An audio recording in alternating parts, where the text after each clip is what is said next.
read a Oh, good. How about yourself? if they don't know how. I just encourage you to read it. It's like, oh my goodness, it's just so disrespectful. Get some.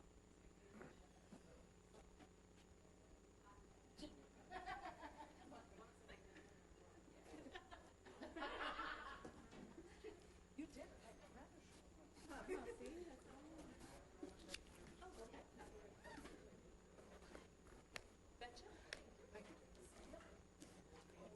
Fancy new signs or placards. Oh, wow. Those are new. Yeah, they're Yeah, white. that's cool. Right? Okay. I am going to call this meeting to order. Welcome, everyone, to the City Council regular meeting for Tuesday, February 20th. Please stand for the invocation and the Pledge of Allegiance.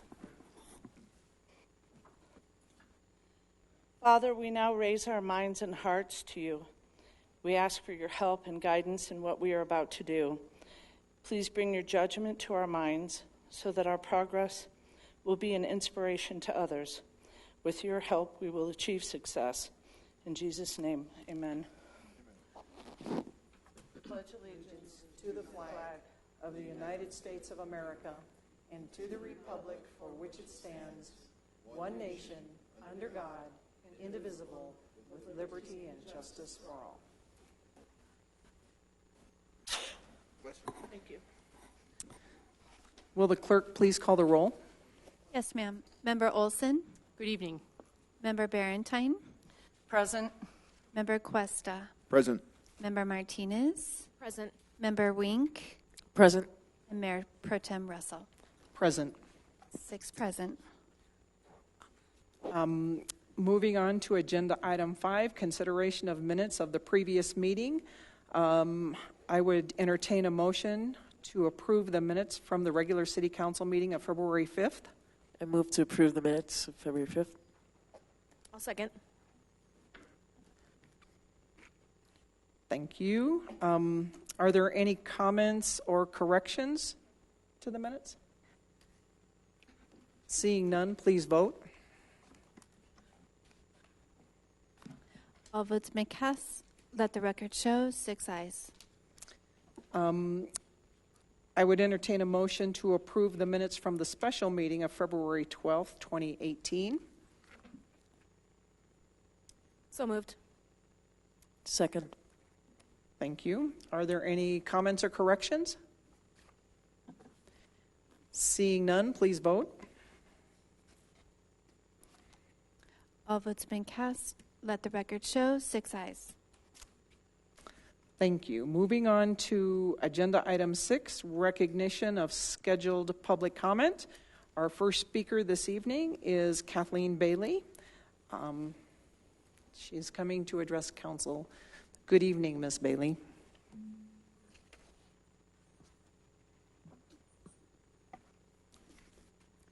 Good evening. I forgive Pastors Anderson and Nichols for wanting to protect their newfound support from Mayor Keck for their good projects concerning the homeless and the elderly.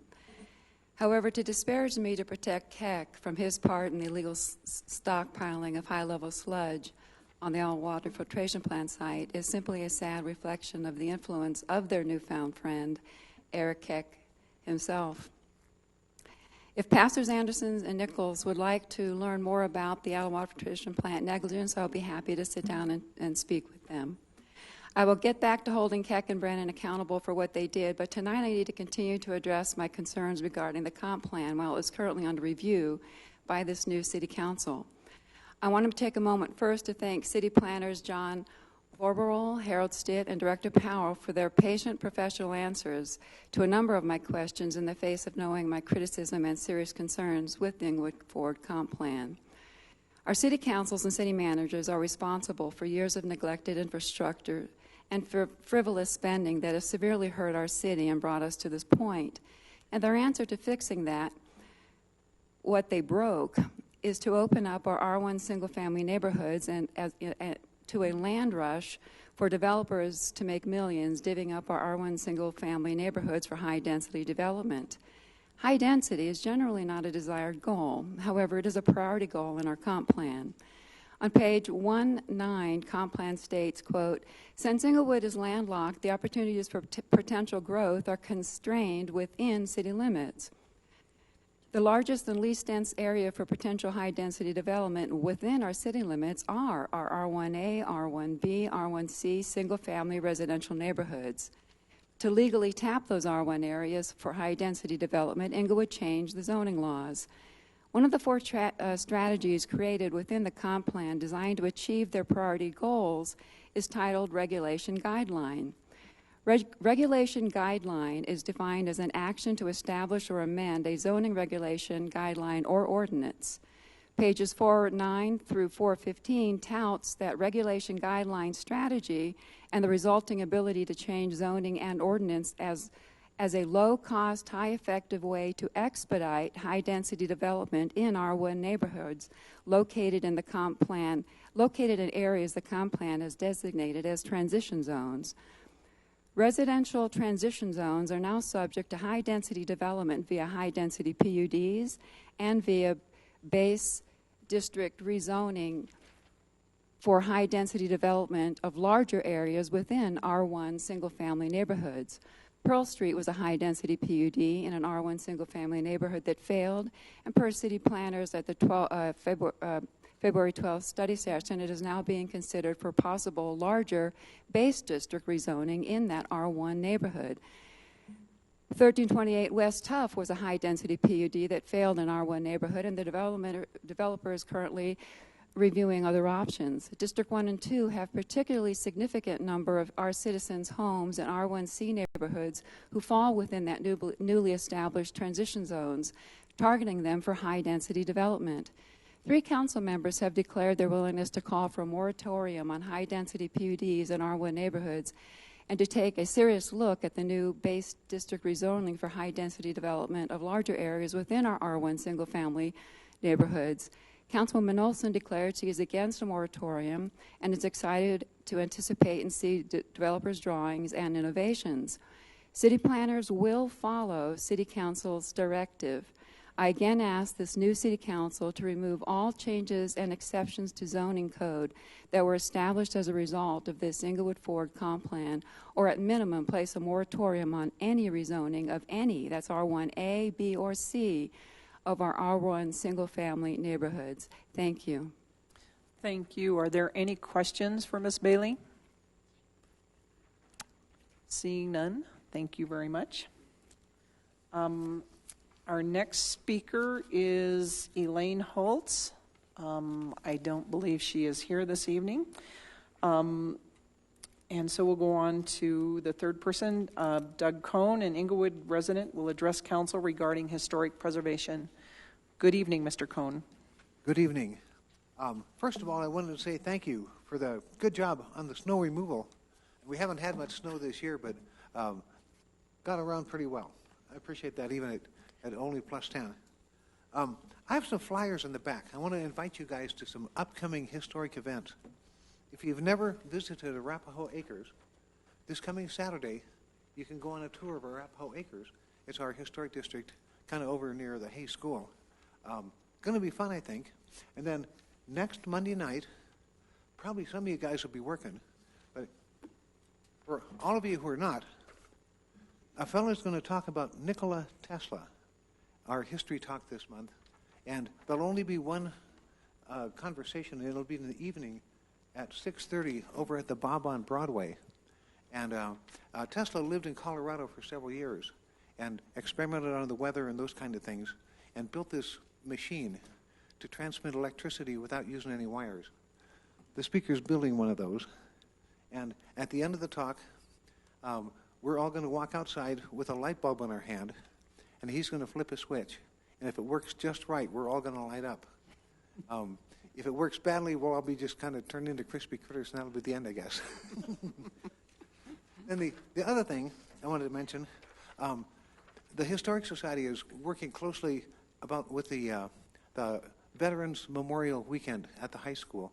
And for those of you, I know some people have been thinking about a paver to just honor a veteran.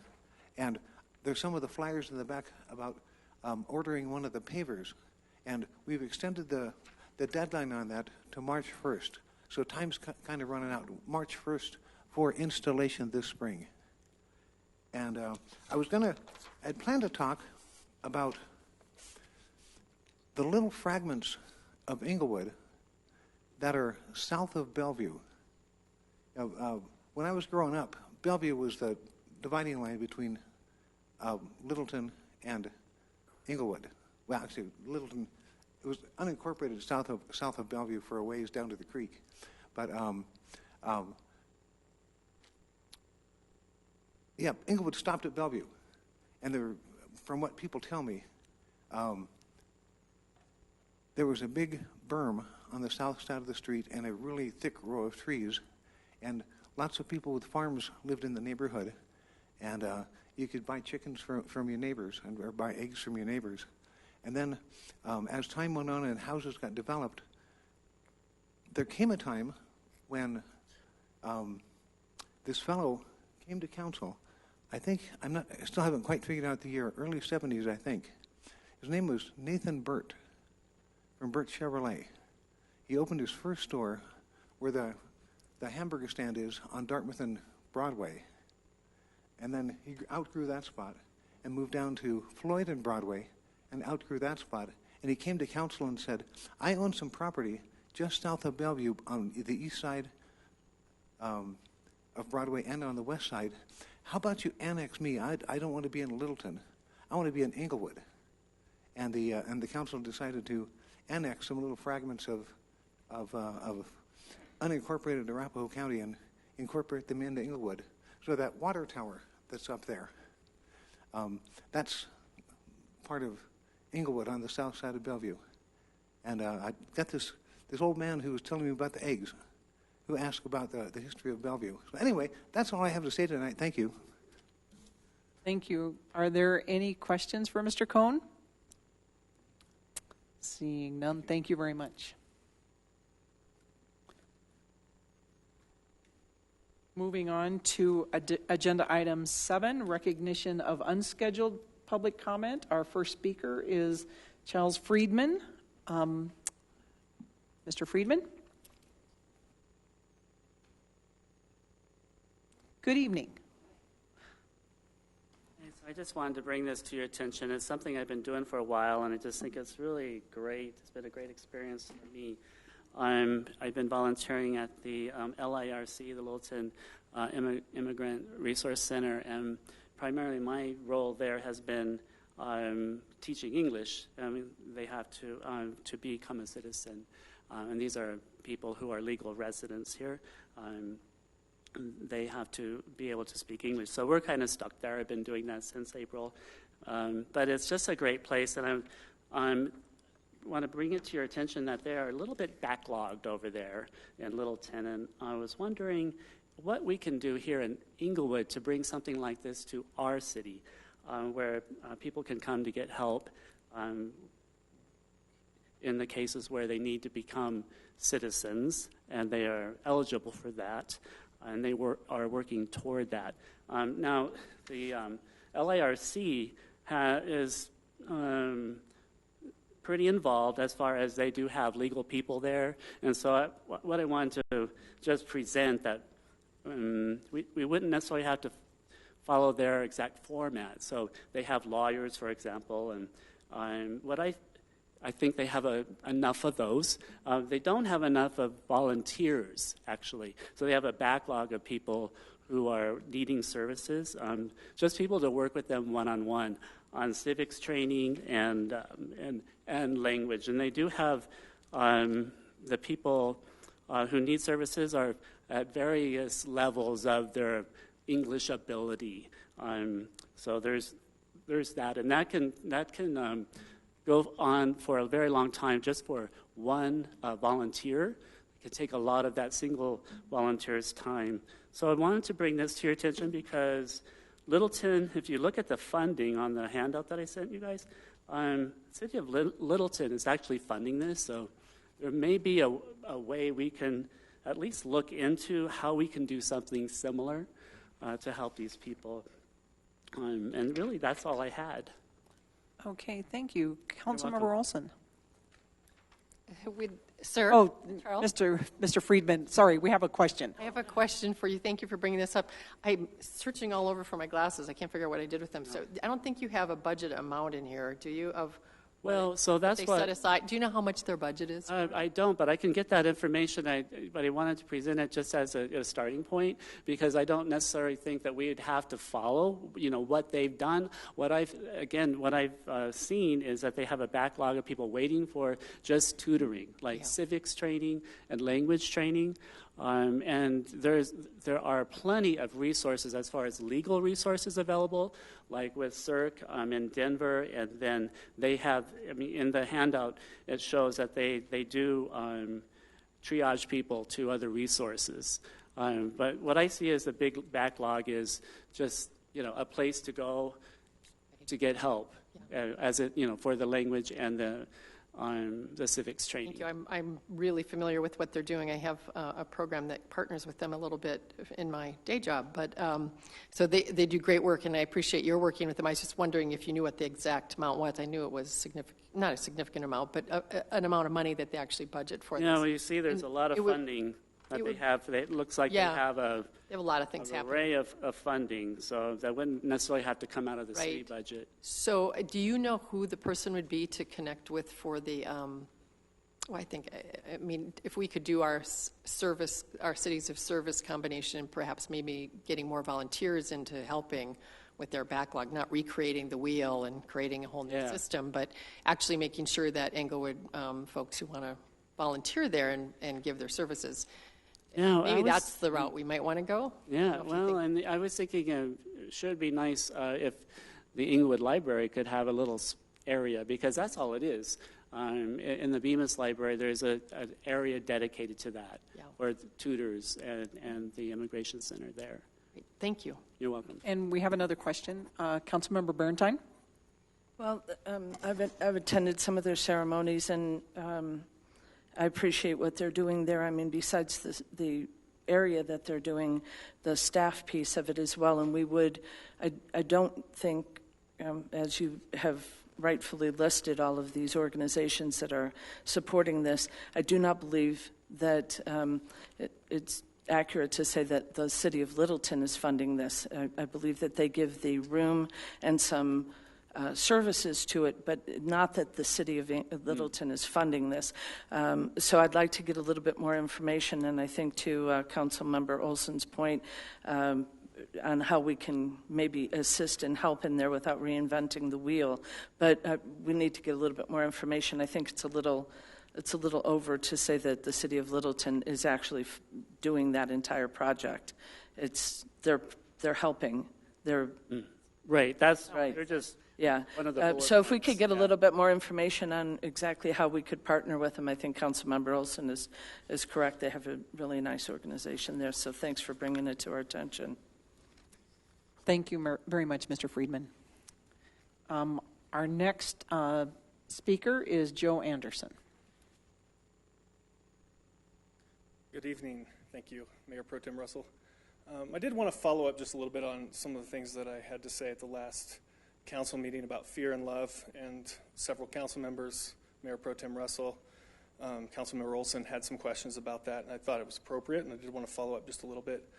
And just on the fear thing, I think there was some indication that perhaps maybe I was suggesting we shut down free speech and have somebody sit down if they're espousing a conspiracy theory that leads to fear-based accusations. That's not what I was suggesting. I want to just lay it out this way. If you had a friend who had anxiety disorder and they came to you and told you that they went to a business, they had a business meeting at work and they said something kind of dumb and they think now everybody hates them and now they have all this anxiety about it. And they came home, told you about it and said, what did I do? Was this crazy? And they told you what they said, and it turns out it was pretty innocuous. It wasn't a big deal. And if you told them, oh my goodness, I can't believe you said that. Or even worse, if you said, very interesting, I think maybe that was the wrong thing to say. And it turns out to be a fairly innocuous thing. I think you've done a disservice to that person. And sometimes what we need to do is answer answer people's fears, answer people's anxieties. When there's a conspiracy theory, it needs to be responded to with wisdom, and you don't want to mollycoddle somebody in their fears. That was what I was getting at. So I think an appropriate response is to just answer the fear and say, I don't think that's substantial, I don't think it's real, and I don't think we should focus on a fear-based accusation. Just turn it a little bit, change the direction. Love requires actually doing things. I was encouraged the last council meeting because Councilmember Barentine said that she had talked to a number of homeless folks, and I think that's a really encouraging first step.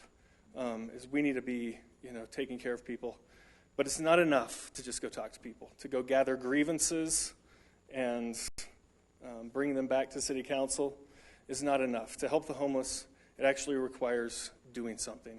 We have dozens, perhaps 100 people around the city every week that volunteer their time to help the homeless off the streets when it gets cold, to provide them meals, give them job training.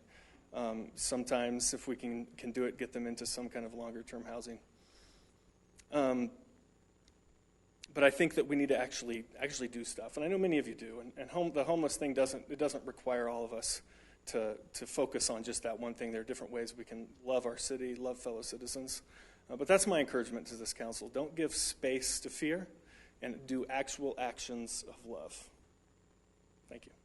Thank you, Mr. Anderson. Do we have any questions for Mr. Anderson? Seeing none, thank you very much.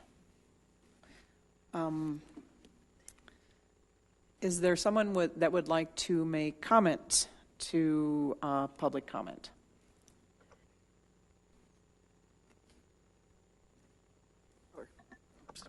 Councilmember Wink. Thank you. Ms. Bailey, it's evident by your contributions to council that you're passionate about our city. I thank you for taking the time, as always, to prepare your missives, bringing us hard copies that we can have and peruse later if need be, and for always sharing your views with us. Mr. Cohn, thank you for being a steward of education to our community in terms of your historical anecdotes and your announcements and updates, and your continuous goal to keep Englewood's history alive. Mr. Friedman, thank you for your service to ours and nearby communities, for bringing to our attention the need for additional volunteers to this resource center. This is, of course, important work, and I thank you for your dedication to it and to its target population. And Mr. Anderson, thank you very much for clarifying your comments previously made, and for bringing positive encouragement to council this evening. It's very important. Thank you. Thank you. Councilmember Martinez. Just want to thank everyone for coming tonight and sharing part of your evening with us. To Mr. Friedman, thank you for bringing this forward for us to consider, and I would like to do some more digging to see what other partnerships might make sense in this arena. So thank you for coming with a great idea and a proposed solution. Thank you for the work that you do in the community. And also to Mr. Anderson, thank you for coming and reminding us that we need to be having our discussions at a higher level and a place of love. We're all here for the same reasons. We all care about our community. We all want to make it better, and I think we need to do better about reminding ourselves of that and treating each other with that in mind at all times. So thank you for bringing that up, and thank you for the work you do as well. Councilmember Barentine. Ms. Bailey, thank you very much for bringing up the issues on the comp plan. I greatly appreciate it. I think that you've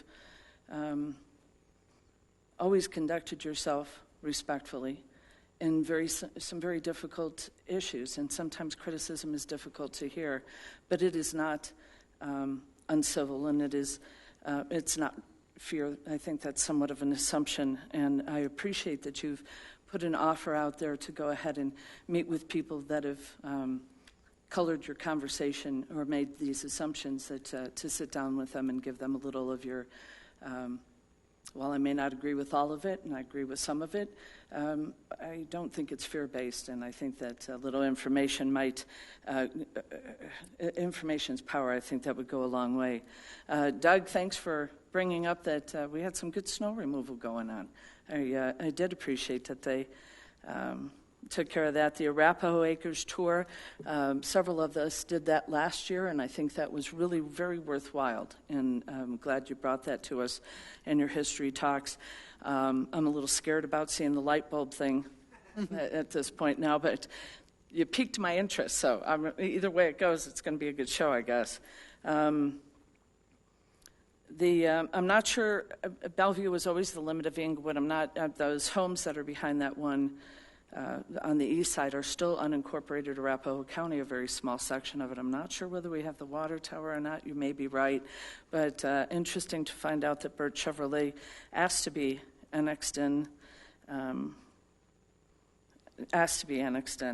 And to Mr. Anderson, I really hope that you do take Ms. Bailey up on her offer to go ahead and provide a little bit of education. I'm still somewhat concerned that of the comments of model Colleen, I can't even say it, that making an assumption that people are bringing anything that's just fear-based may be showing a little less information on your part, and so I would take her up on that to see if you could.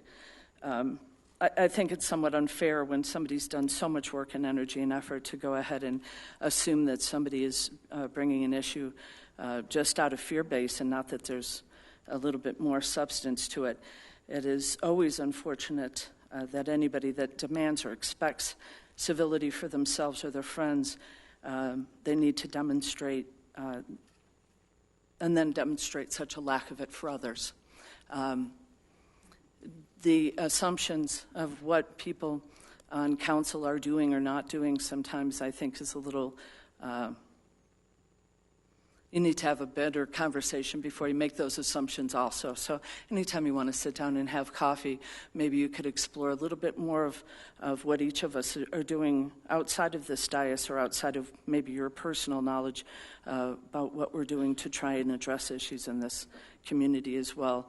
And assumptions can be very damaging, so just keep an eye on that. Thank you very much for coming, though. That's all I have. Thank you. I also would like to thank everyone for coming, and it's been addressed pretty well. So we'll move on to agenda item 8. There are no communications, proclamations, and appointments. And we will move on to agenda item 9, consent agenda items.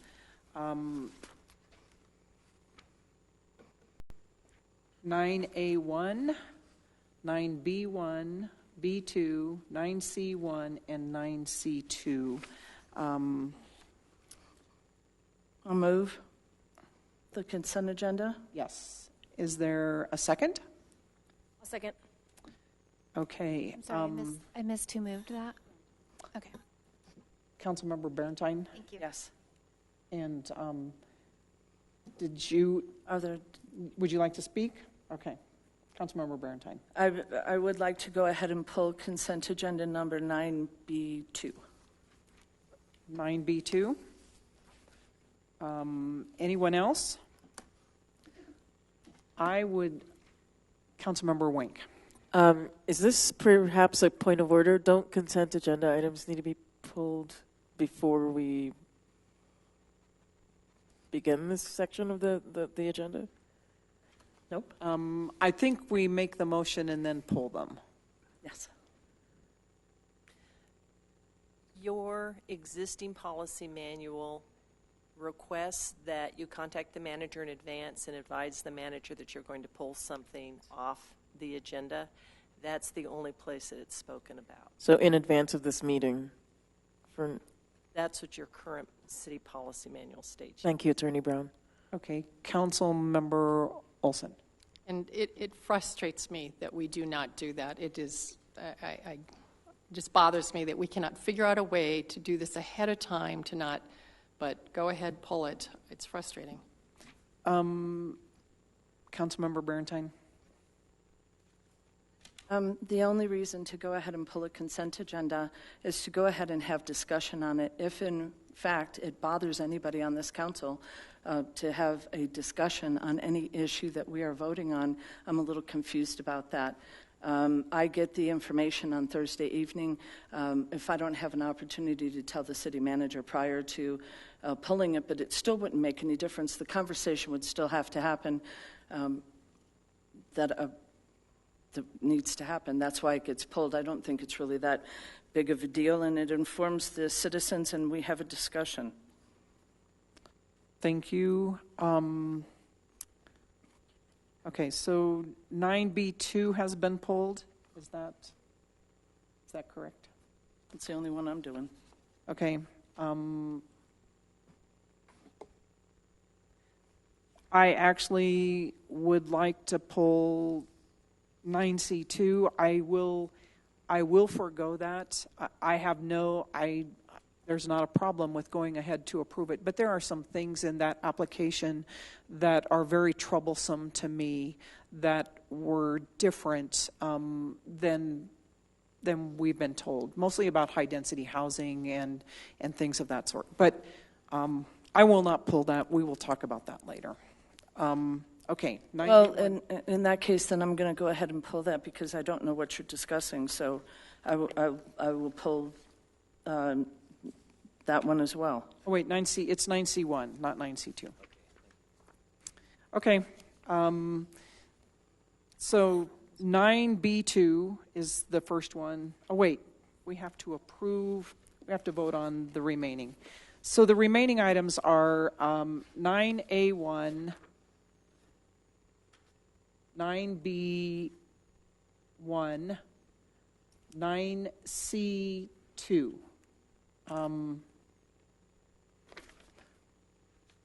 And we have a motion on the floor. Is there any further discussion? Point of information, can you run through those again, which we are voting on, please? The ones we are voting on are 9A1, 9B1, and 9C2. Thank you. Okay, no discussion. Please vote.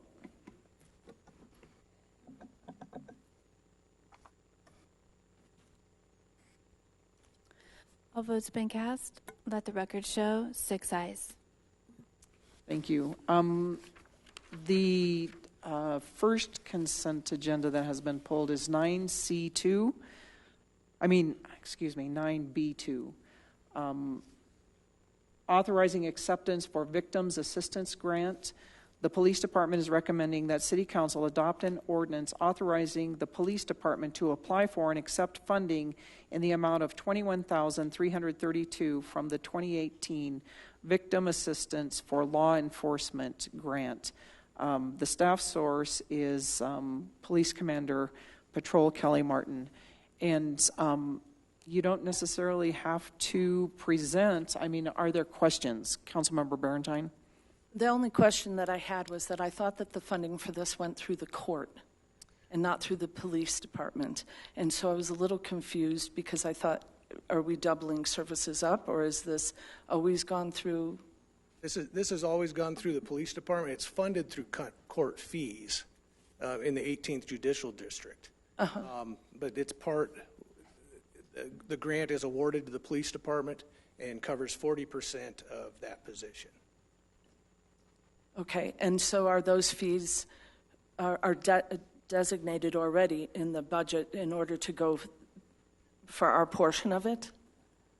The fees for the grant, if accepting the grant, right, that money comes from court fees collected throughout the 18th Judicial District, right, which accounts for 40% of the salary or the position.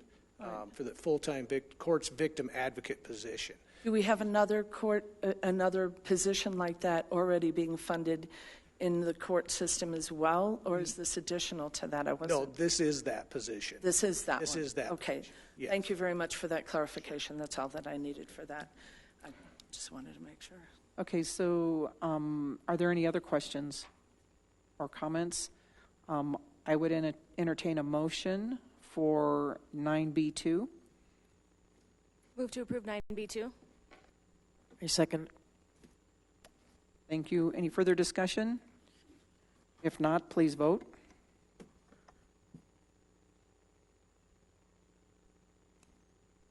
All votes have been cast. Let the record show 6 ayes. And then under resolutions and motions, 9C1, application for the VOCA Grant Victims of Crime Act. The Victim Assistance Coordinator recommends council approve by resolution permission to apply for Victims of Crime Act grant funding. And the reason that I pulled this was not, I agree that we need it.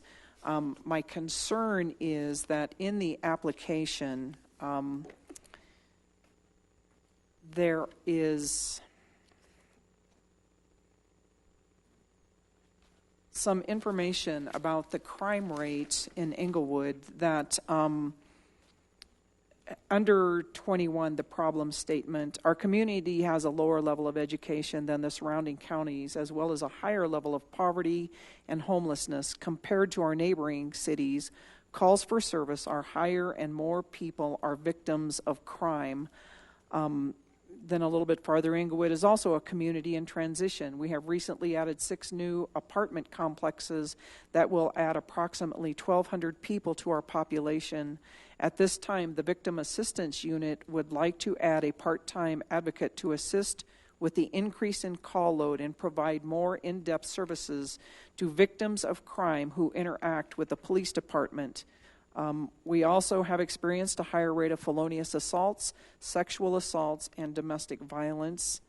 And then I really believe that this is giving the indication that it is the increase in population that is increasing the crime rate in Englewood. Is that correct? I think anytime you have an increase in population, you can expect an increase in any number of different things. The crime rate is one of those things. The information, going to your first point, on the demographic in Englewood was based on census data that was gathered by our Victims Advocate Coordinator, and that's why that information is in there. I don't expect that an increase in 1,200 people would significantly increase the crime rate in Englewood, but it is true that we do have a higher level of calls or higher number of calls for service than some of the surrounding communities on a per capita basis. Okay, and so one of my questions was at the time, do we need more police officers? And that is not what we're addressing tonight, so I'm not going to go there. Councilmember Barentine. I would agree with what has been brought up. We asked several times with the increased density for police reports on what was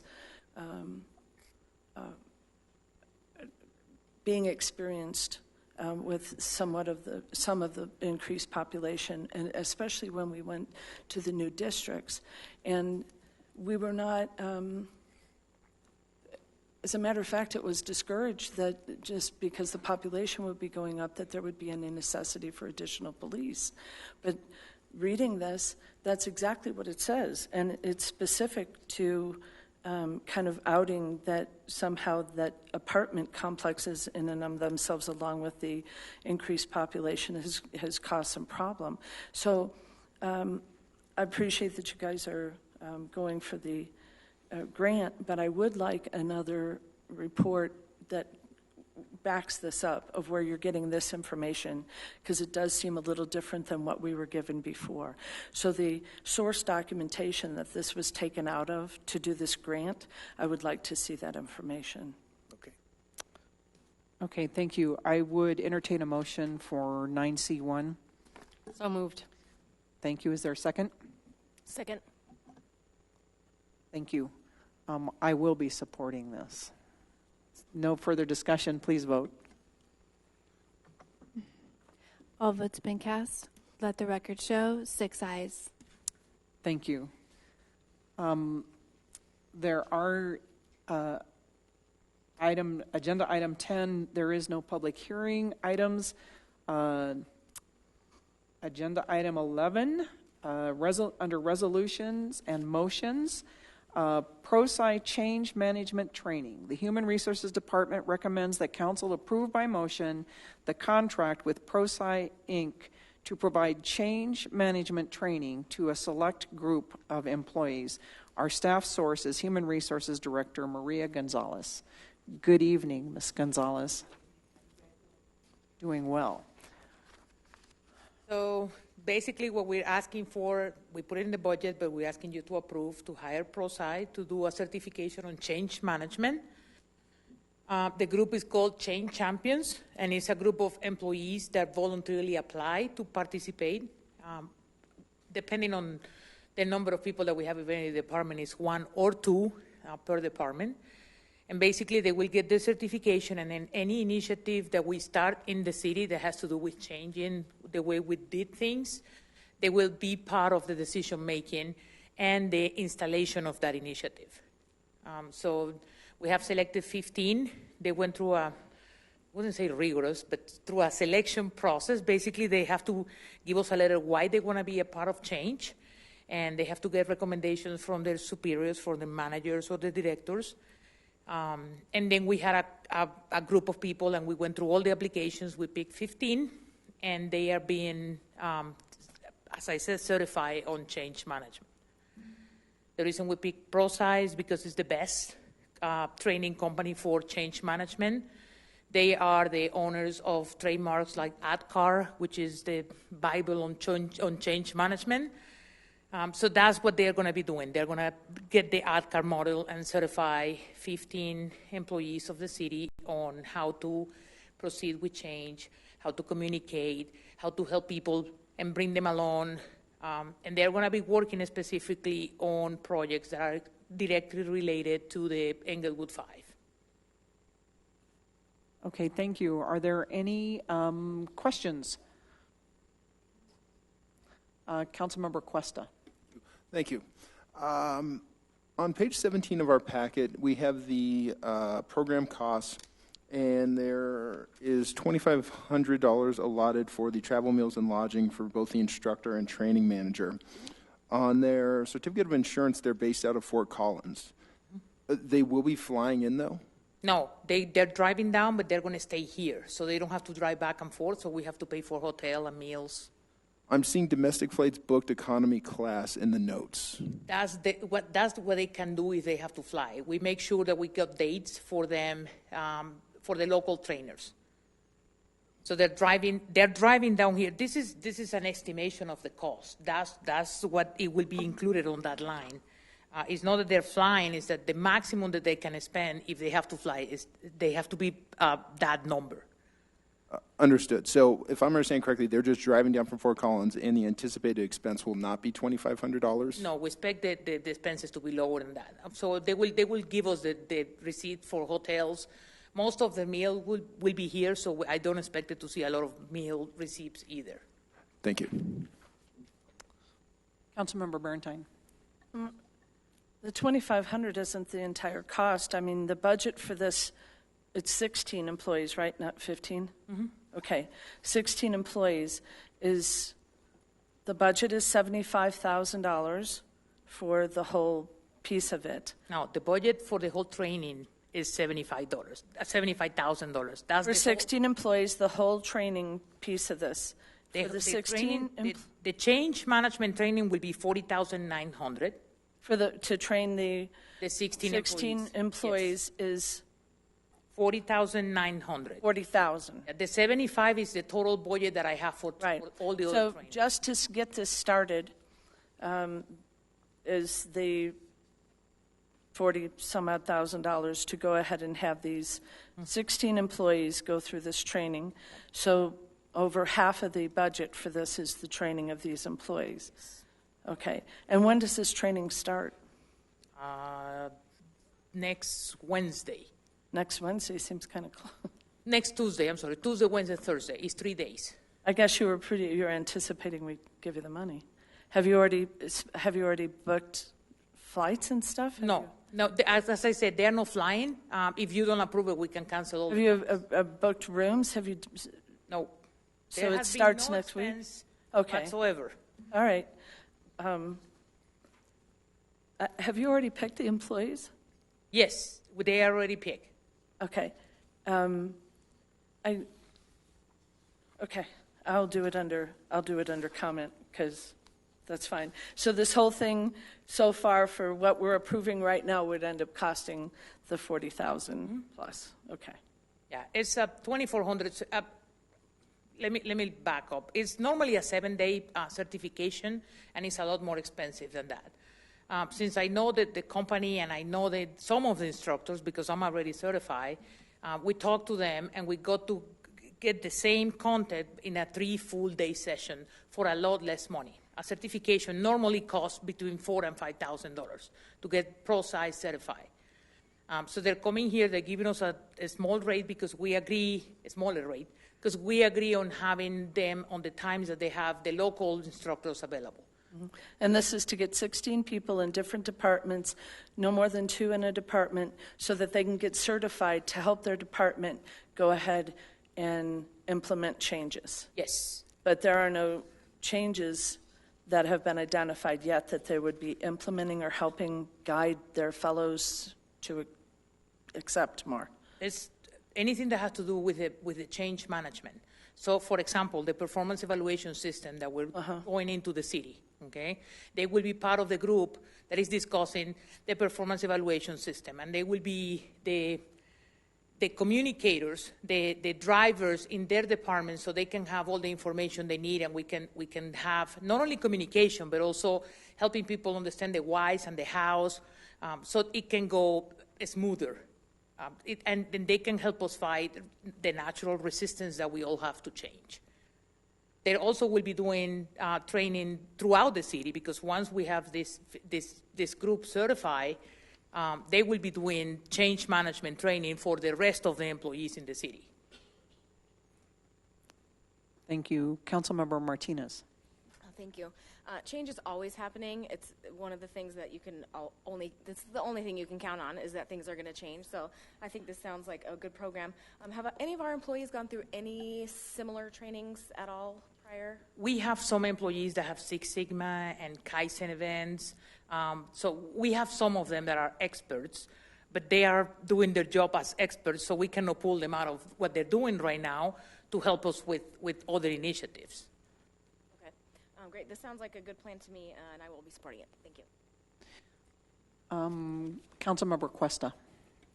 Thank you. Going back to the organizational training budget for human resources for 2018, which is set as $75,000.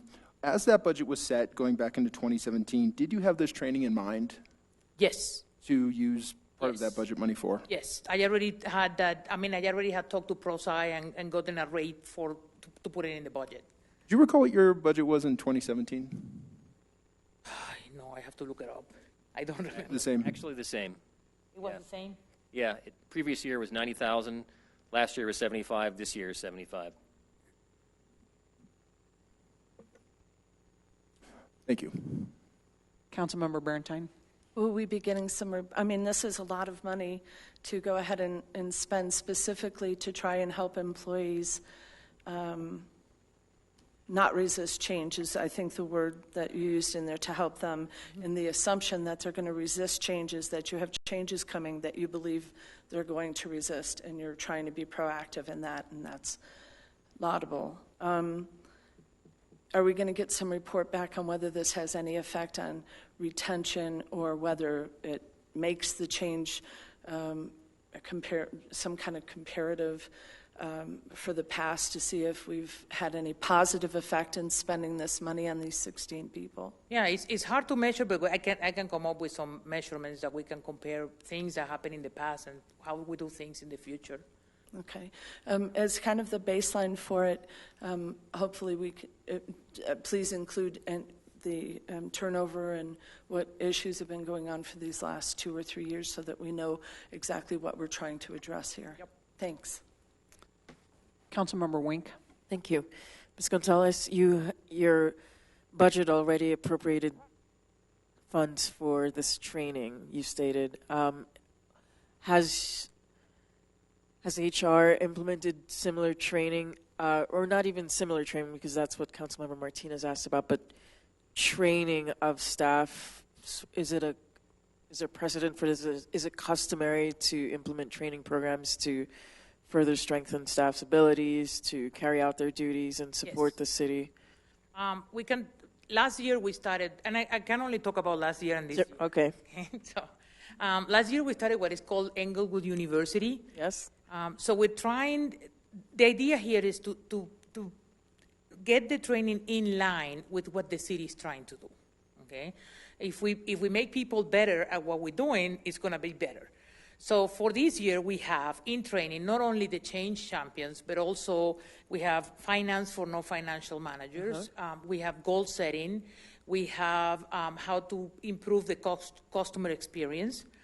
So again, as I said, the training is in line with the Englewood 5. So we together, staff and council, identify what are the things that we need to work on.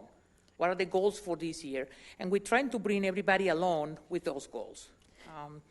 There has been a lot of feedback, even before my time, about people asking us to train them, to improve their skills as supervisors, as customer service. I mean, I believe that customer service is half of the success of any service industry. If we know what our customers are looking for, then we can provide them, okay? And it's not about money, it's about attitude, it's about knowing how to address difficult people. All that training will be included within this $75,000. Of course. So this isn't a randomly derived idea to train staff on this particular piece and the other pieces. Thank you very much for I'm not a reiterating. proponent of just doing training to fill a budget or to fill a requirement.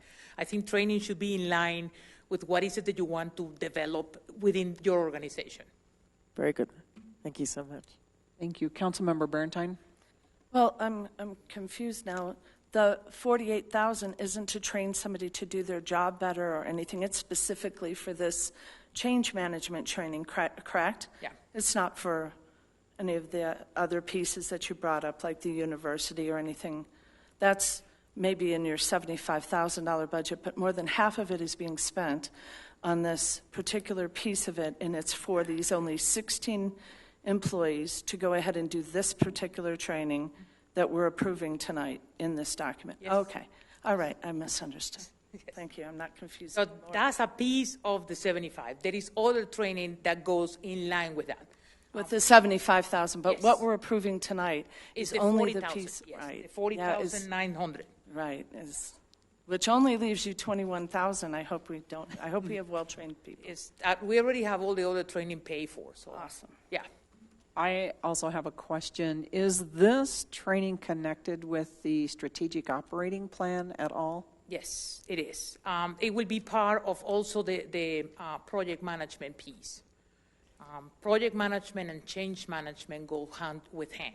So if we talk about the capital projects, for example, okay, we're investing a lot of money in making the city that we want. So we need to make sure when we go to implement those changes, we have the base with our employees. Because we can have, a great service center.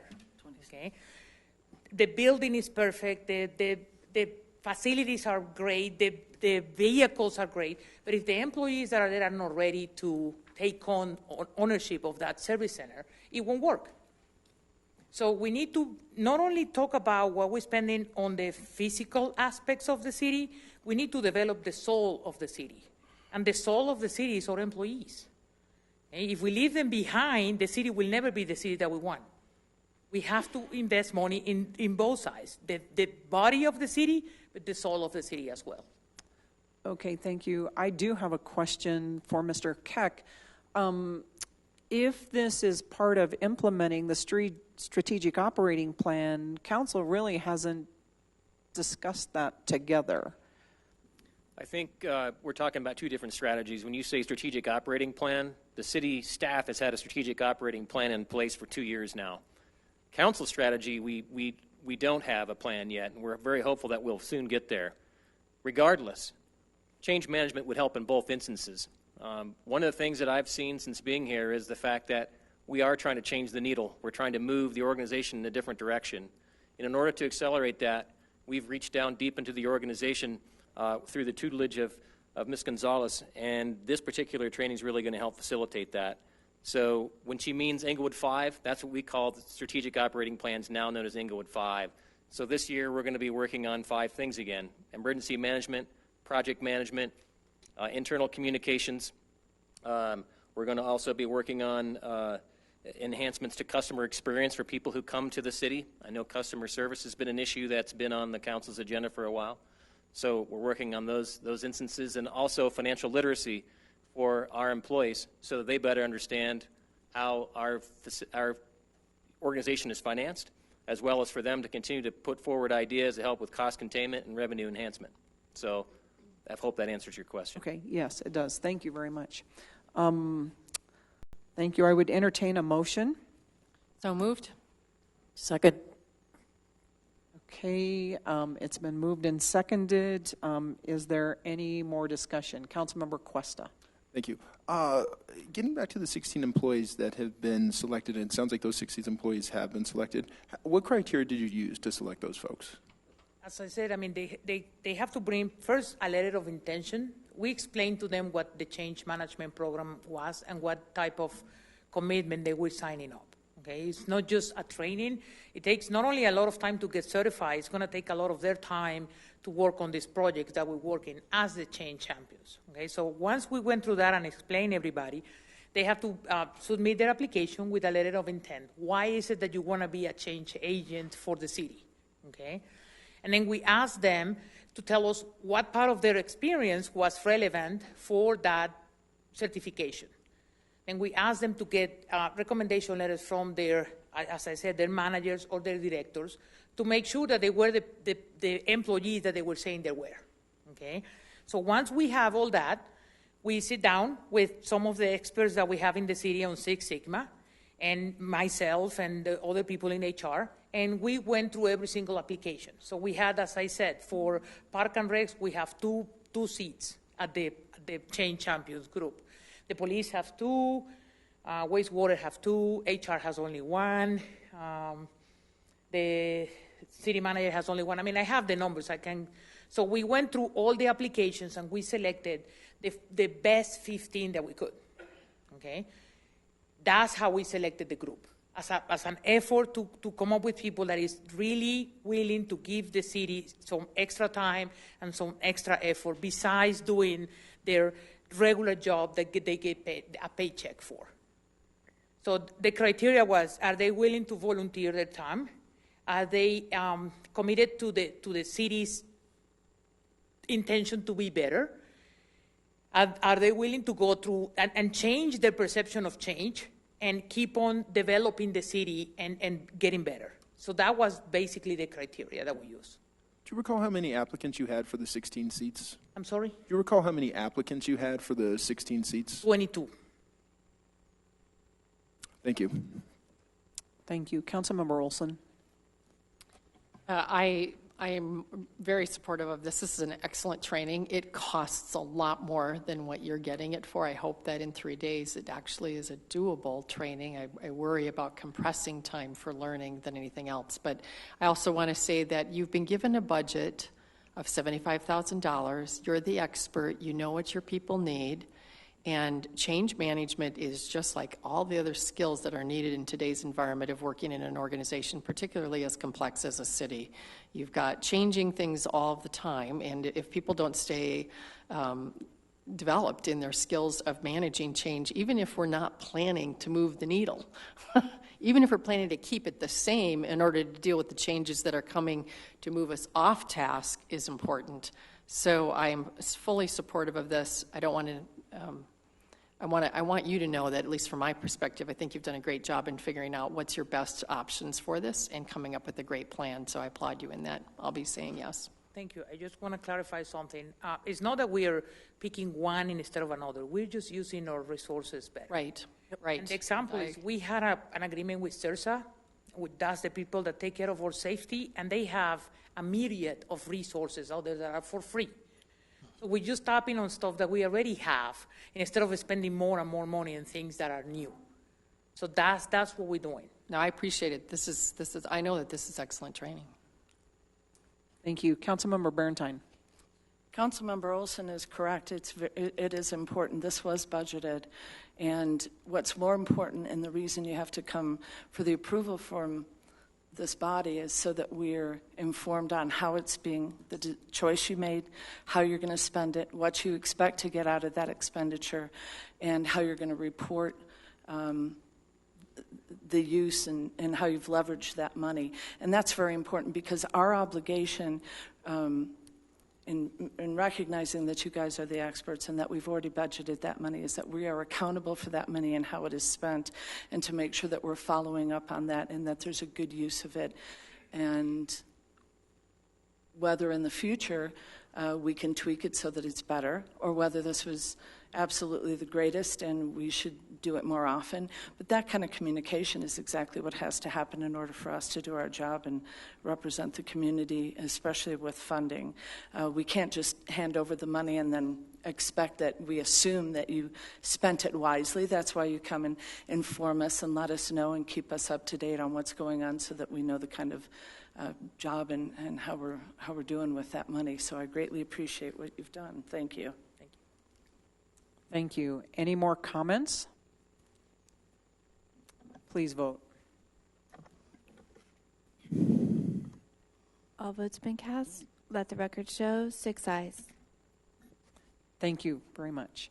Our next agenda item is 11C2, wastewater treatment plant website redesign. The Littleton Immigrant Wastewater Treatment Plant recommends that council approve by motion a contract with Blend LLC for the wastewater treatment plant website project for the development and successful launch of a new responsive WordPress website, including design, testing, training, and ongoing support for the amount of $27,000.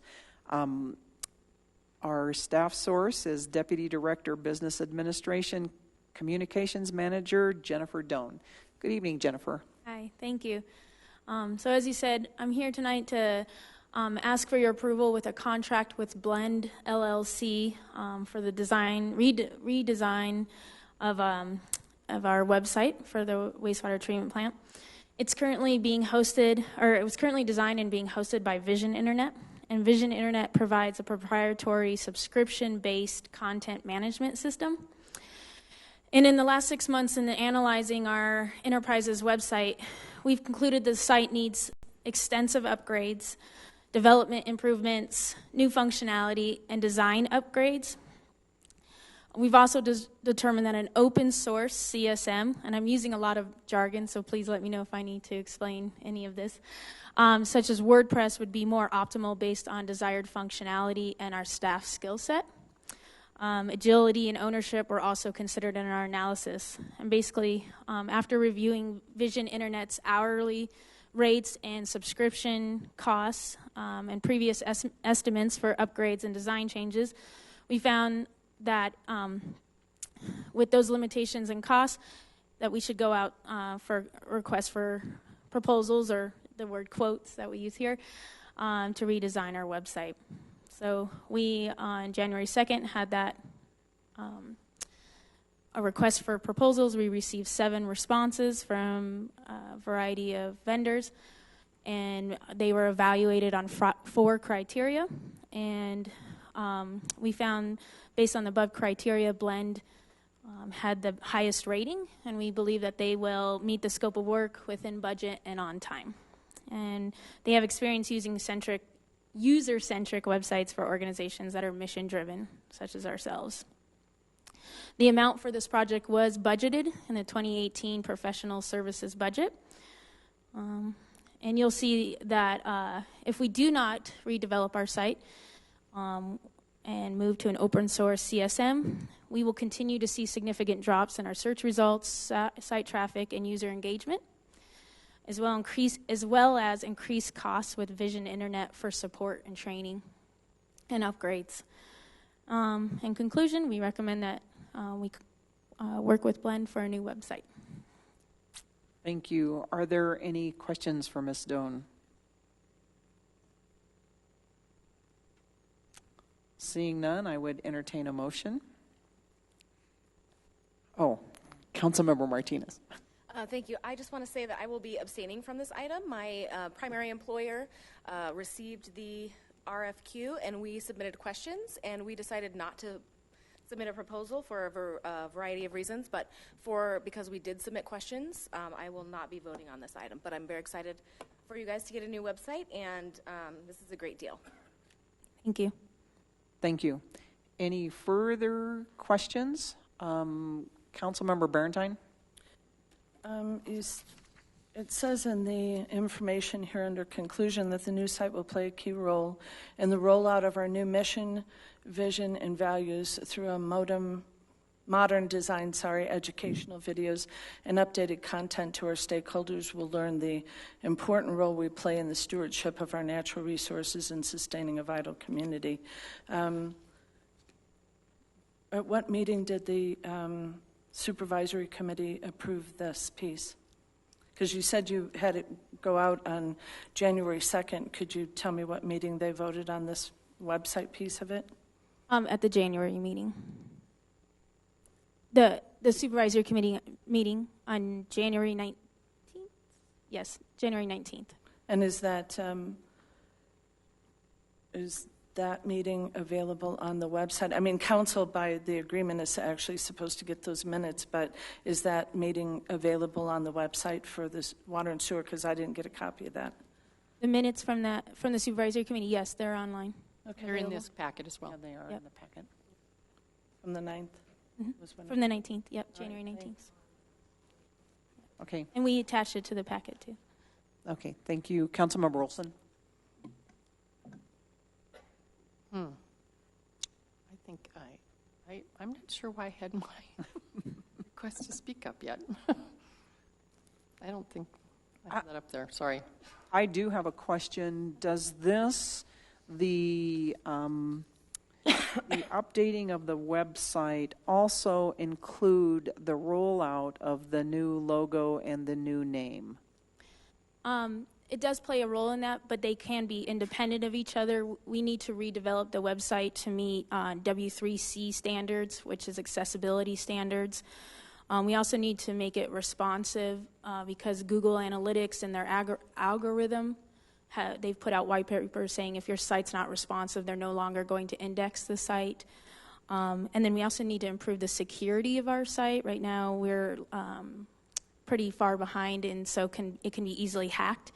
And so beyond this, separate from our branding rollout, we need to make these upgrades to the website. Okay, are you coming back to council before you roll out the new branding and the new website? If we approve this tonight, are you coming back to council before you move forward with the new branding and the new website? The branding rollout, the change of the name is planned for April 20th. The launch of the website is not till the end of June. Okay, thank you. Councilmember Olson? I do remember what it was, and it doesn't have anything to do with this, but rather Councilmember Martinez's request to abstain. I believe we have to agree upon that? I think it seems very reasonable to me what she's asking for. But I just don't remember if there's some order that we have to agree to for that. You don't have to agree if the reason that a member is abstaining is a fiscal conflict. Okay. If it is just a general discomfort with voting, then yes, you have to. So the only grounds for abstaining without input from the governing body is a fiduciary conflict. We have not done that right in one time this last year. Okay, thank you. That's helpful. Thank you. Councilmember Barentine? What information is on that website that could be hacked that would, aside from...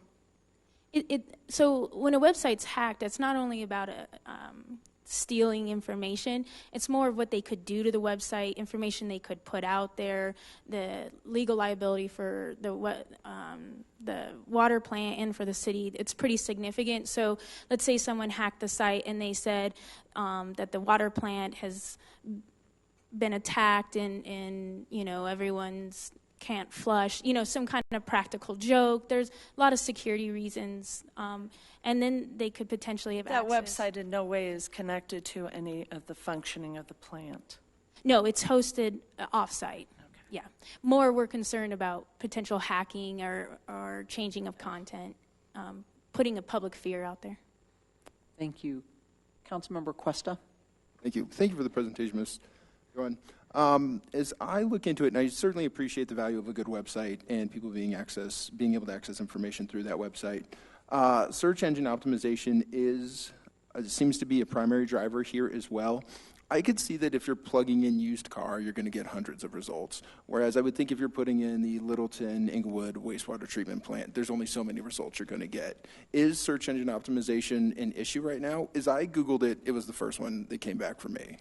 Yeah, when you put our exact name in, it is very specific. That's correct. Most people are actually Googling wastewater treatment in my city, or what happens when I flush milk down my toilet. When you start searching, as people actually search in search engines, we start to increase significantly, fall down the rankings. So SEO is important, and we don't currently have that built into our site, so it would be added to the new site, but it's not our primary driver. And so the primary driver is security?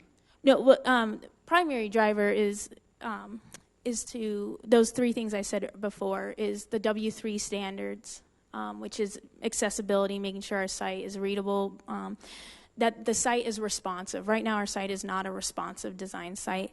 And then security. SEO is a very important part of that as well. We want our citizens to be able to find us if they're looking for information and answers about the water renewal process.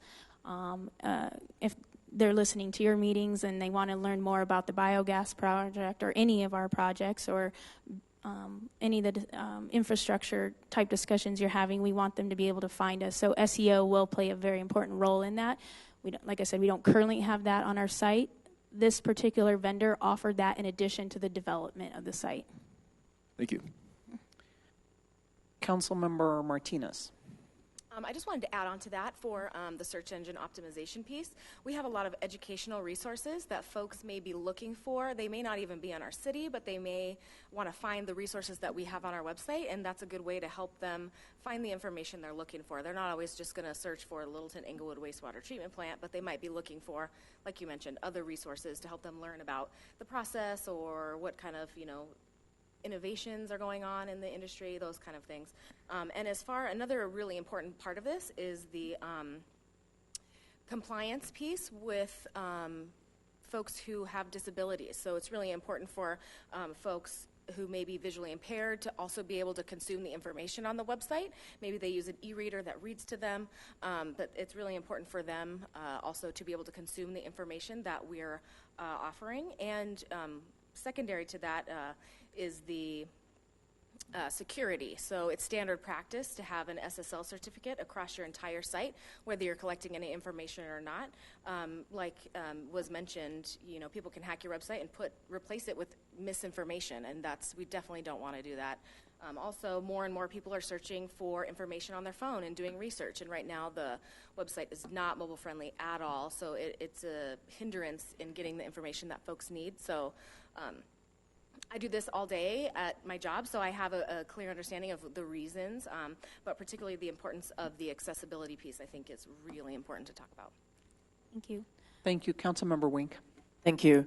Thanks, Councilmember Martinez, for saying a lot of what I was going to say. Yeah, SEO is not just about finding high-level details about a website. It's about every single piece of information that can be gleaned from that website.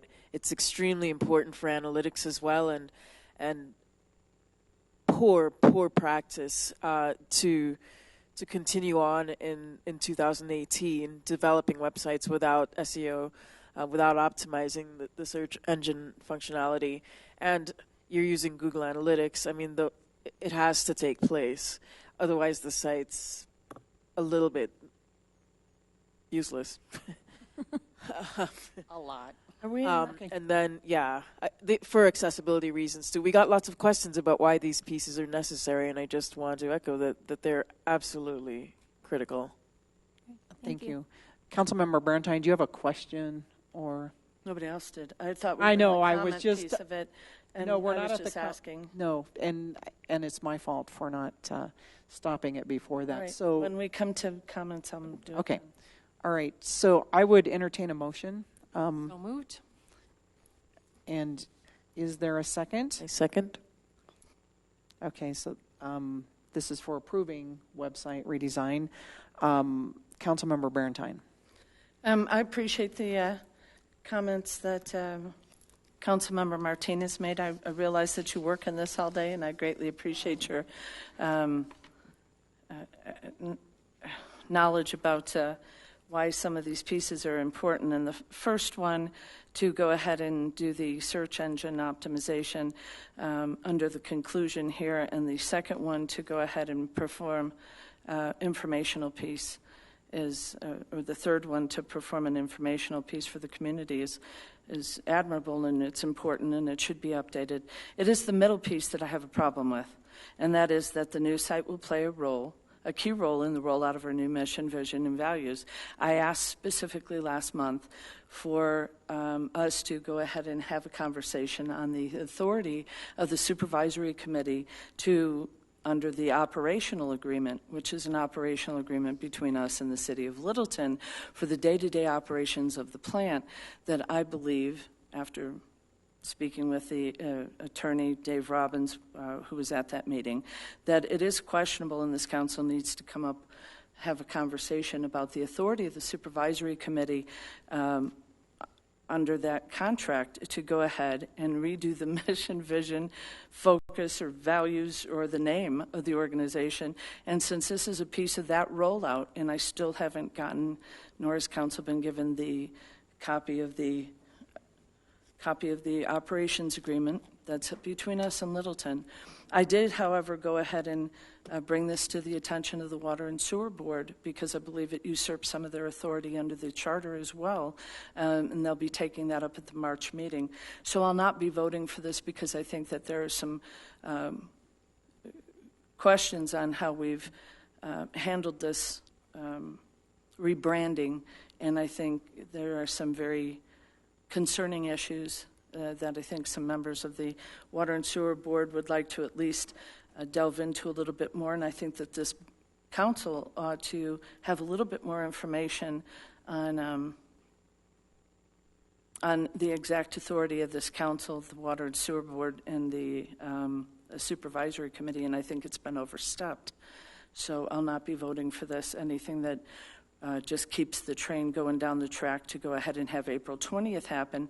And I would really appreciate my request for the information to be provided to council, so that especially our new members, and maybe some of the old ones who haven't had an opportunity to read that, and we can come to some agreement exactly on the authority of that committee under that contract with Littleton. But I'll not be voting for this. Any more discussion? I'm wondering if perhaps we could get that information and perhaps table this to a future time. If we vote tonight and this goes down, it's over for a year. So is there a thought on council about that? Councilmember Olson. I don't see these being combined in any way. I think we've heard that it can be separate and that we can have that conversation. This does not say that we're changing the logo, that we're changing anything. It's giving us a new system that we need to have. I would prefer to go ahead and vote on this and then create another avenue to talk about, okay, what's going to happen next with the logo, whatever the vision and mission that people are having trouble with, and how decisions are made with the different committees. So I would prefer to push this through, not push this through. I think it's the right thing to do for these three very specific reasons. The middle one being in and of itself with the current content, very important. So I'll vote yes. Thank you. I do not want to postpone it. Councilmember Cuesta. A couple more questions to follow up. What is if we were to approve, how long does it take to turn this around, these upgrades that you're looking at? You'll see in the packet that there's a timeline that Blend provided. Can you guide me to the page, please? Yes, I'm sorry. I'm scrolling as well. if anyone beats me, just speak up. Okay. It says page 18 in here, but what actual page is this? I think that's numbered, yep. You'll see that if this is approved, the idea was to start work March 1st.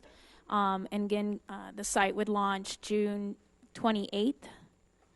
So March, April, May, June. So 4-month process, and that's actually, we requested that a pretty short timeline. Most of the people that we offered to submit a proposal said they couldn't meet that timeline.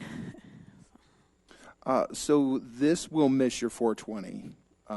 This occurs after this. Yes. So again, like I said, I know that Councilman Baratime has mentioned the mission, vision, values. The mission, vision, values, that has been presented to council.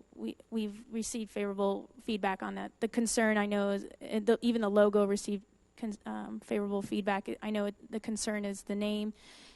So again, that is separate from this. We need to update the website no matter what name is on there, no matter what logo is on there. And so if we're still discussing that part, that's fine, but we need to work on the website to make sure it's responsive and accessible for all of our residents and visitors to the site. Thank you. Councilmember Barentine. There wasn't consensus between the two councils to go ahead and move forward, and what we were told was that we didn't have the authority. And what I suggested was we do have the authority, that the supervisory committee does not have the authority to make that decision, and that conversation has to happen among council. The more you just merely repeating that doesn't make it so. I mean, I realize that our city manager said he put some new eyes on it and believed that they had the authority, but there was even concern from the council, from the legal counsel for the water and sewer, for the wastewater treatment plant, that the agreement that they're doing that authority under is an agreement between us and the city of Littleton. It didn't usurp the power of the Water and Sewer Board or this council or the Littleton City Council. So we need to have the discussion first before we move forward. I think to Councilmember Olson's point that all three pieces of this move forward. I don't have a problem with the website being updated for under your conclusions, paragraph 1 or paragraph 3. I do have a problem with it with the second paragraph, and that's specifically that it says that it is to go ahead and upgrade, do the new change for the logo and upgrade the mission, vision, and value statement and focus. The operational agreement is an operational agreement, has nothing to do with policy change and doesn't give the supervisory staff the ability to change the mission statement of the wastewater treatment plant, which actually might change the contract because the contract specifically says we're a wastewater treatment plant. So we need to have that discussion first. I don't have a problem with changing the search engine to upgrade the website. I do have a problem with that piece. So if you're telling me that you're going to go ahead and upgrade this without the piece, the second paragraph, that middle paragraph being done, then I could be in support of it and we could go ahead and have some time to make that discussion. Otherwise, I would push that we go ahead and table this, get some additional information, and have the discussion on the contract first. Well, one thing, by moving to a WordPress CMS site, we would have greater ability to change elements of the site, such as a logo, very easily. Right now, with having Vision Internet, because it's a templated site, we actually have to pay them to change the logo, no matter when and how often, and so there's a significant expense. We would save dollars just by moving to a WordPress site that we have that functionality to change in-house. So to answer your question, that even if we want to move forward without doing paragraph 2, we could, because whatever we decide, we'll have the ability to change that in-house by having an open source WordPress CSM rather than Vision's proprietary system. Then what I'm asking for is whether we can have a commitment to having the middle part not done until that other conversation happens for council. I mean, I know that we are, I don't even know what to say on that. All I know is that the supervisory committee has discussed that we can, if the council directs the city managers to bring that back to the table to discuss at the next supervisory committee meeting, that's definitely possible. Mayor? Thank you. If that's a consensus of the council, then, and somebody makes a motion to amend that to do that, we'd be happy to do that. Again, if you recall, this particular item was talked about in a study session here and a study session in Littleton. The Littleton City Council didn't have an issue with this particular matter. They were given it via memorandum. We actually talked about it with you in a study session. But again, we're here to do the will of the City Council. I just did forward the joint use agreement to the council for you to look at. Again, we're going to probably agree to disagree with Councilmember Barentine's read of that agreement. I think you've heard from the attorney for the Littleton Englewood wastewater treatment plant as well, where he felt like these particular matters were operational administrative. But we can argue that a different day, because before you tonight is a contract or website, not the joint use agreement and who has supervisory authority over the supervisory committee. Okay, thank you.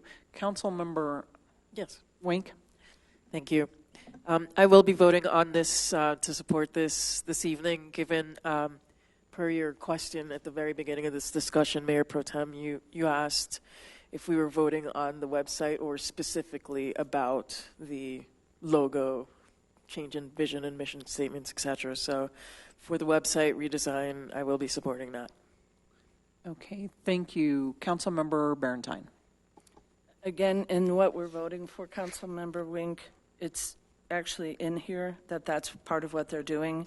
And I would have appreciated my request for the information to have happened before you came forward with any additional. I mean, that was over a month ago, and we could have had this taken care of prior to this if there was some consensus on council that they had the authority. I listened to the Littleton City Council meeting and have talked to some of the council members, and I wouldn't just blanketly say that you have the consensus of both councils, that there isn't some discussion to have here on the authority of the supervisory committee. So if we are agreeing, I would like to make the amendment that we would at least agree not to move forward with anything that had to do with the logo, the mission vision, moving forward until this council has had that opportunity to. Okay, the motion has been amended. Is there a second? Councilmember, I don't know who was first. Councilmember Cuesta. Going back to that logo that's being updated, has that begun anywhere else? Have you made any changes? You mean as far as our communication channels? Correct. Has any printing been done? Has anything taken motion yet on that logo update? We did provide a shirt and a hat for our staff, not with the name, but just the logo, as for part of the feedback in surveys that we provided to the staff as being part of the stakeholders in that process. Thank you. But nothing's been printed, no signage, nothing like that. Thank you. Councilmember Olson. I think there are actually three different areas that we're talking about here. One is this new platform with the new CS. The second one is whether or not the logo and vision, mission, and everything, whether that's been agreed to. And the third thing is whether the supervisory committee has authority to make decisions. And I think that we need to move on this separately. And I have no trouble with the mission, vision, values, and logo the way it was. I think it's an administrative decision.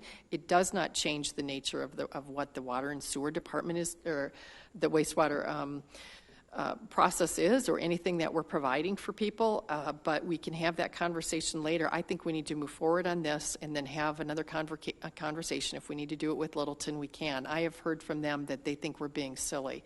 So they did talk about some things, but they also did it very quickly. It's like, yes, this is something we need to move through. So I don't want to waste a lot of time on this anymore.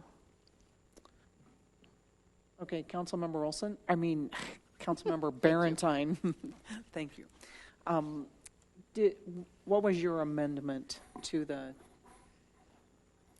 To go ahead and take the piece out for any of the logo change.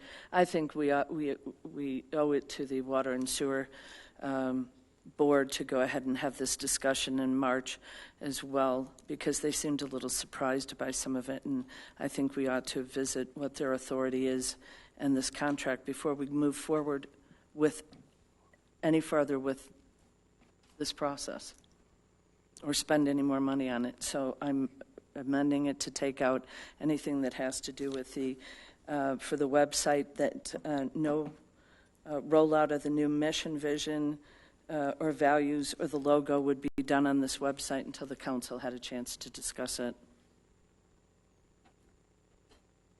Second. Councilmember Martinez. I just have a question for our city attorney. Would I be able to vote on this amendment or no? Okay, I didn't think so. Okay. Okay, it has been moved and seconded that. By who? Moved by Councilmember Barentine. I seconded the motion to remove the paragraph about the new mission, vision, and values. Is there any more discussion? Please vote on the amendment.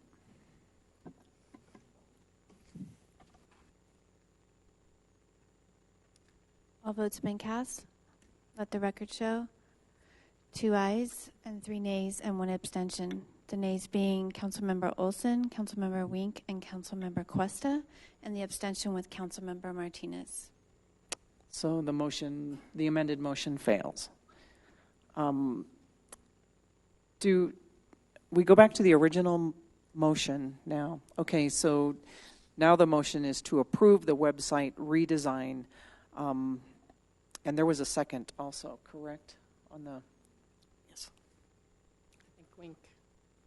Okay. So we had Olson and Wink. Okay, all right. And is there discussion? Councilmember Barentine. Again, I asked for the information well over a month ago. It's unfortunate that we couldn't have just gone ahead and made sure that we had the information and to make the assumption that the supervisory committee's authority has been expanded by somebody's new reading of it is something we need to have a discussion of. And out of respect for the Water and Sewer Board, they're going to have this discussion during their March meeting, and I would like to make sure that council had this first. So unfortunately, then I can't vote on any of the website redesign as a result. So thank you. Thank you. Councilmember Wink. Thank you. This paragraph in question says, the new site will play a key role in the rollout of our new mission, vision, and values through modern design, educational videos, and updated content, et cetera, to the end. Unless I'm missing something, I don't see that saying the new mission, values, and vision will be rolled out without communicating with council. I can't make that correlation looking at the language. What I see here is sort of the statement that vis-a-vis this new site, with the capabilities of this new platform, I believe, as Ms. Doan noted, in terms of just the example with the logo, there is more ability, or the ability, which didn't exist before, for whenever this happens and with whomever agrees, whatever community agrees on the new logo, etc., that you can administer it without paying a flat fee to someone who is going to make that kind of change once a year, or that is correct. Some inflexible time space.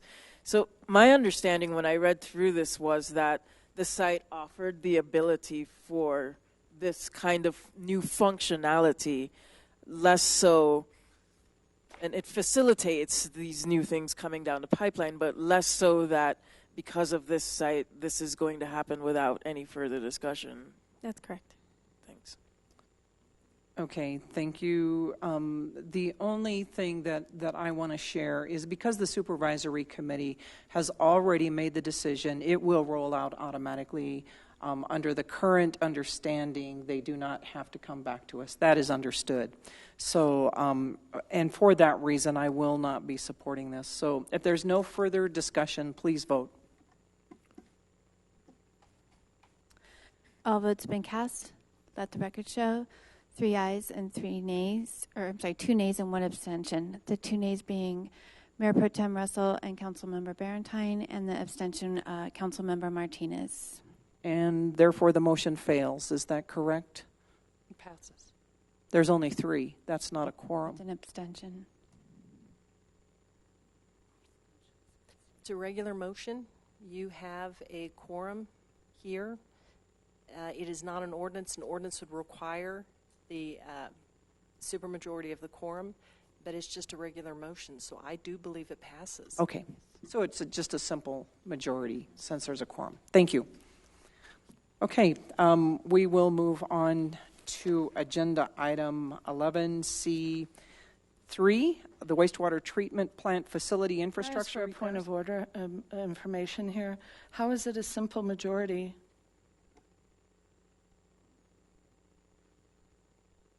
I'm asking the city attorney, how is that a simple majority? Of the individuals who voted, it was 3 in favor and 2 against. There are some cities, this city has not stated that an abstention goes with the majority. That's typical under Robert's rules, is the abstention goes with the majority. But at this point, if you just count at the 3-2, I would call that a passing vote. An abstention never goes. Well, actually, Mr. Cohn, I thought that we had in our policy that an abstention was actually a no vote. And it's just a point of information, not necessarily for this in particular issue, but that has been come up before, and it has been labeled as a no vote, so I just wanted it as a matter of information. Point of information, if we can move forward with this, we can have, that will come up. I mean, one time before, a year or so ago, this happened, and it passed, and then we came back before the reading of the minutes the next time, and it had failed. So if there's a correction, I will bring that to your attention. As a matter of fact, I'll do some research on that right now as you're moving forward. Right. And it was also my understanding that it had to be at least 4 in favor in order for it to pass, that it still had to be a majority of council, not just a majority of the council present. So I think those things are important moving forward, that we have some understanding on how that comes forward. Point taken. Let's just move forward. Thank you.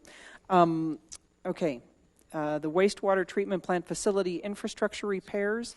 Littleton Englewood Wastewater Treatment Plant recommends that council approve by motion a contract with Casey Construction, LLC, for the facility infrastructure repairs 2018 project in the amount of $446,303.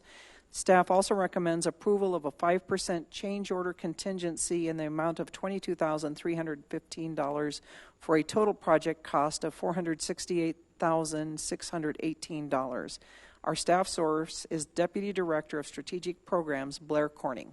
Good evening, Mr. Corning. Good evening, Mayor Pro Tem, council members. I'm bringing 2 projects before you tonight to request funding for. The first one, I think we have a short PowerPoint here, is a facility infrastructure and repairs project.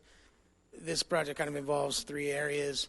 The first one being the influent channel where the water, I know most of you have been to the plant, and where the water comes in is a concrete kind of channel where the water enters the plant. It was built in, getting ahead of myself here, so it was built in 1974, and as you know, or I've said before, with the gases and the acids and everything in the wastewater, after 40 years plus of wear and tear, it deteriorates. So a big part of this project is replacing those influent channels or resurfacing the damaged concrete and maintaining the structural integrity of those influent channels.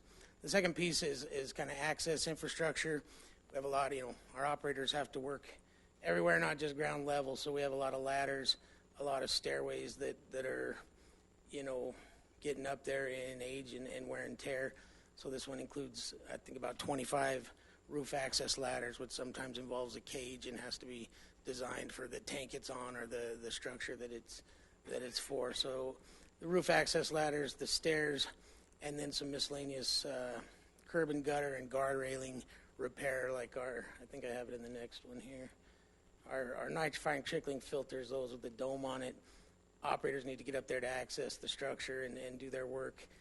And when the concrete starts going, I think this pointer works here, the railings will loosen and you get safety issues. So we don't want to have accidents, and we want to supply our operators and employees with a safe environment. So this although the majority is the influent channel, there's access and then miscellaneous kind of concrete and one-off projects that we've grouped with this. I kind of gave you a breakout. I've explained that, the kind of three big pieces of it. The majority is the influent channel, access ladder. So we solicited bids. We had a bid opening on November 17th. We received 2 bids, and Casey Construction LLC was the low bidder at $446,303. Casey's done work on the plant site before, and they have a good history, and we feel they were responsive in their bids. So I'm asking for your approval of $468,618. That's the bid plus 5% contingency, which hopefully we don't get into, but in case there was something we didn't see when we scoped the project and put it out there, that covers that. Costs will be shared equally by the cities of Littleton and Englewood. This project was identified. We had this in the plan for 2018. We knew these repairs needed to take place, and so it was identified for 2018, and there's money in the capital projects budget to fund this project. I threw this in just to kind of give you a barometer or an idea. I brought the bar screen, I think, last month, and tonight I'm bringing the facility infrastructure repairs, and next we're going to talk about the digester roof repairs. So those are kind of the 3 we have in the works now, so I just wanted to orient you on the construction projects I've brought to you so far. So in summary, the aging process infrastructure, it requires maintenance and upkeep, and we want to make it a safe workplace. We've got to access all areas, so we got to have access to all areas. Replacement reduces risk of structural failure, employee accidents, and that kind of thing. So I'm asking for approval of let me get back here, the $468,618 for a contract with Casey Construction for those repairs. Thank you. Take any questions. Are there any questions for Mr. Corning? Councilmember Cuesta. You bet. And I think I've asked this on the last repair that came before us. That 468 is split between us and Littleton, or that's our share? No, that's the total price, so it's split 50-50. It's been approved in the budget. The money's been approved in the budget, and supervisory committee has signed up, but it's split 50-50, so the Englewood portion will be half of that. Thank you. Any other questions for Mr. Corning? Seeing none, I would entertain a motion. Move to approve 11C3. I'll second. Is there any further discussion? Councilmember Martinez. I just want to say I do not have to abstain from voting on this. My primary employer had nothing to do with this, so I'm happy to support this. Also, having gone on a tour recently with a couple of other council members, we saw clearly the need for repair, so I'm glad that this is before us and going to move hopefully forward with this. Thank you. Any other comments? Seeing none, please vote. All votes been cast. Let the record show 6 ayes. Thank you. Thank you. I'll get right into my second one here then. All right, great. The second one's a digester roof repair. It's anaerobic digester roof repair, so we're calling it AD2, which is the number of the digester. And we have 5 digesters at the plant. 2 and 1 are load-out digesters. The rest of them are primary digesters, but I guess that might be too much information. But what the digester does is, most of wastewater is water. 99.9% is that 1% solids material that is tough to take out and deal with. That solids material goes into the digesters, gets digested by anaerobic bacteria, which puts off methane gas, and then it's eventually sent to dewatering, where we squish the water out and apply it to fields for soil amendment. So that's what the digesters do. You know, we have so many of them because if you take one offline, you need that flexibility and that redundancy to you know, repair one while you have the other one working. So it's important to get this one fixed. And 1 and 2 are the only ones connected to dewatering right now.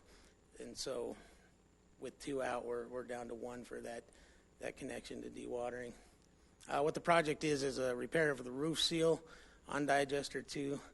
I don't know if you can see that picture too well, but all around, this is the one we're talking about, and it's kind of the only domed roof one. And so all around that domed roof, there's a seal, and it's this material that seals the gas in. There's an external seal, and then inside there's an internal seal. So it has this kind of metal skirt, they call it, and there's a seal on the outside and a seal on the inside that keeps all the gas in there. So that seal has deteriorated over time and given way, and so we detected it when gas was leaking out of there, and that's when we shut it down because it's a health and safety issue, as you can imagine, with methane gas coming out of there. So this project repairs that outer seal. It also repairs that inner seal. It's then there's also some work on the tension ring, where it's, you know, if there's rust spots or structural defects that need to be repaired, that's included in there too. It's a lot of work. The contractor has to build scaffolding on the outside and then get inside and put scaffolding on the inside to get up to that seal and take the old one out, replace the seal. So that's kind of the nature of the project. To give you a little history, we began design. It was a progressive design build. We couldn't reach a GMP and a mutually acceptable scope on the project, so we just decided to bid out the construction phase of the project in October of 2017. We received 2 bids. Casey Construction was the low bidder on this one as well at $458,810. Like I said, they have a good history with this type of work and at our plant in particular. So I'm asking for approval of $481,750. That's the bid amount plus 5%.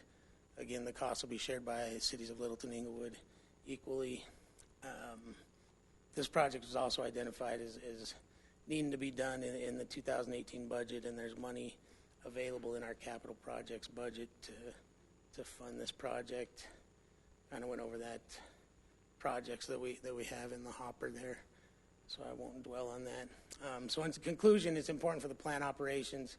It allows redundancy and flexibility, and it prevents, you know, health and safety concerns of that leaking gas coming out of there. We want to get it fixed before we put it back online. Thank you. Are there any more any questions for Mr. Corning?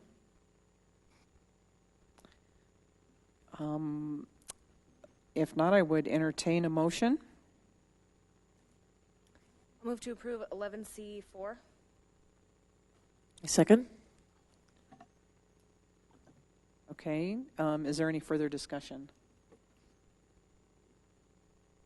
If not, please vote. All votes been cast. Let the record show 6 ayes. Thank you very much, Mr. Corning. If I may give an update on another digester issue, if I have time, would that be all right? Yes. Okay. Let me get back to this picture. As I said, redundancy is important, and so digester 3, 4, and 5 are over here. A while back, we transferred the contents of 3 to number 5 in order to service number 3 and repair it.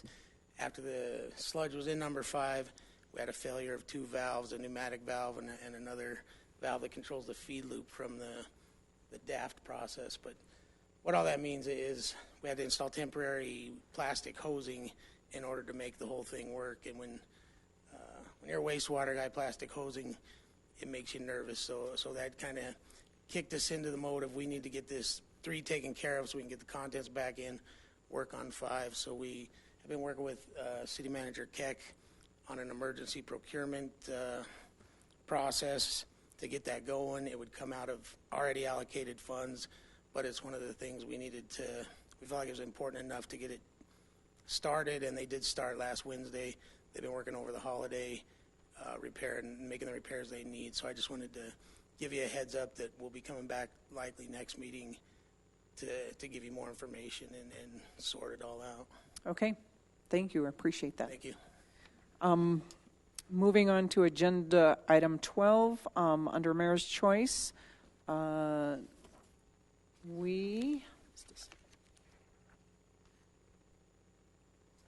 move to go into executive session. Excuse me. Is it possible for us to take a short break before we move into executive session, please? Yes. Or are we allowed to move it and take a bio break if we agree not to? I would prefer not to go into executive session before we do that. It's not what I was. We have to come back here. It's more appropriate to move to take your break and then come back and make the executive session. Okay, are you going to move to take the break?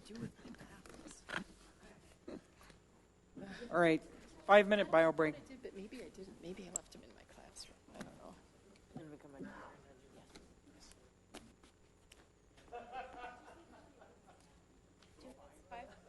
Okay. If that's not enough. It should. 5's going to be enough. If it's 7, we'll come back. Late.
There.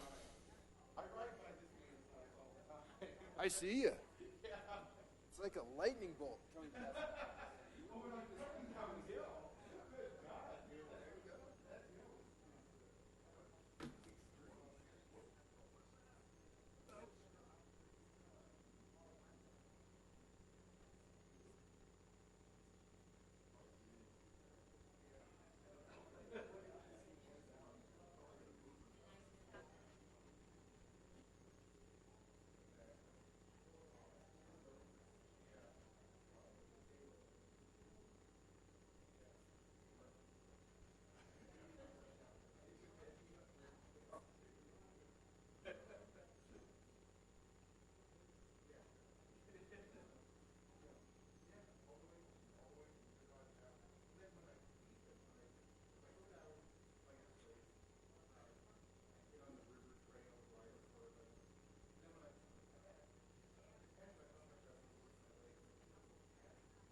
What do you say?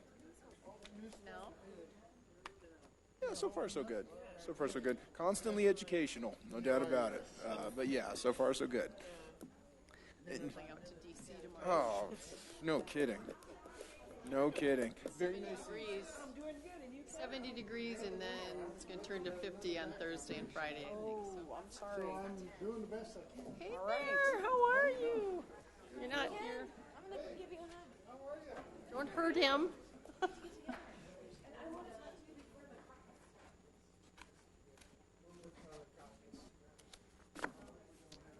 Don't hurt. So further. Oh gosh, yeah, that won't happen again. Do you think? That was crazy. That was crazy. If council members will please take their seat.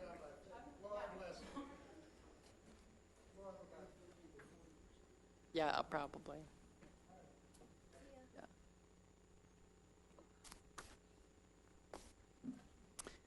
Thank you. I move to go into executive session for a conference with the city attorney for the purpose of receiving legal advice on specific legal questions under Colorado Revised Statute Section 24-6-402 4B.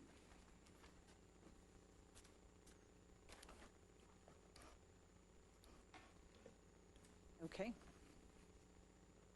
Oh, wait. Yes, there has to be a vote. I moved. Is there a second? I'll second. Please vote.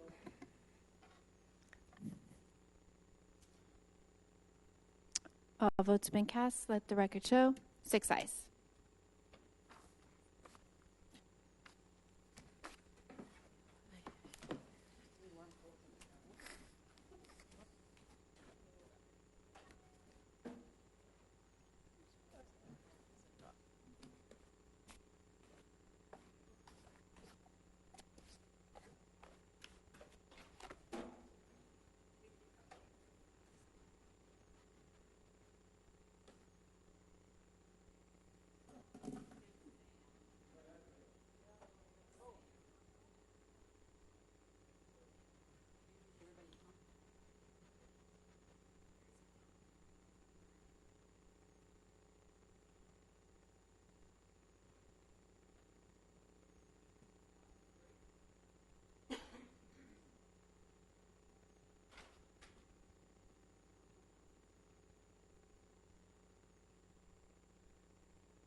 Time is now 9:44, and the executive session has been concluded.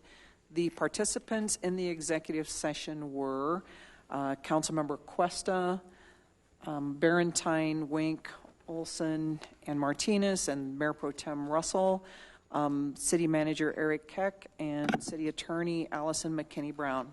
For the record, if any person who participated in the executive session believes that any substantial discussion of any matters not included in the motion to go into executive session occurred during the executive session, or that any improper action occurred during the executive session in violation of the open meetings law, I would ask that you state your concern for the record. Seeing none, the next agenda item is council member's choice. Mayor Pro Tem, I think we need to have a motion and second to close the exec session. Oh, all right. I can move to close. Is that what it is? Yes, the executive session. Second. All in favor? Please vote. Thank you very much. All votes have been cast. Let the record show 6 ayes. The next agenda item is 12B, council member's choice. Who would like to go first? Councilmember Cuesta. Thank you, Mayor Pro Tem, and I will keep it brief. I do not have a great deal this evening. Just a reminder that 1 week from tonight at 6 p.m., I'll be holding my monthly meeting for District 4 or anybody who cares to attend here at the second floor in the community room. Open forum, any subjects discussed that people care to talk about. Thank you. And when is that? It is Tuesday the 27th at 6 p.m. Okay, thank you. Councilmember Martinez. Thank you. Also, I want to remind folks that our Energy Efficient Englewood Summit is this Thursday at, I think, 6 or 6:30 in the community room. So come join us. That should be fun. And I attended my first CML Policy Committee meeting. So that was really interesting. I had a really good time, learned a lot. And so I will be sharing with council how CML the Policy Committee voted on each of the Senate and House bills. So I will be sharing that with council, so you guys are all up to date as well. Thank you. Councilmember Barentine. I wanted to share with our city manager the transparency that Sheridan has been doing on theirs. I had no idea that they voted for all of their checks, all of their employee checks every 2 weeks, and that they publish that. And I know they don't have as many employees as us, but I found it very interesting, some of the process and procedures they were using. Also, I didn't want the letter of support for Loretto Heights to go discussed by this council. So if we could bring that forward and at least make sure that we're aware of it. The surrounding communities, Littleton has been involved as well. They're looking for support of any of the connector cities because they're looking to possibly put Dartmouth through. There's some high density plans that are proposed. Some of the property for historic purposes. So if we could go ahead and bring that piece forward. Also, part of the reason that I ended up getting this packet from Sheridan was because I was told that we spent money on the clearing of the plat, and that there's some interesting pictures here too. So I'd like to make sure that this gets to council, the $30,000 that we spent in this project, along with several other entities and the partnerships. So I wanted to just make sure we had a little bit more information on that.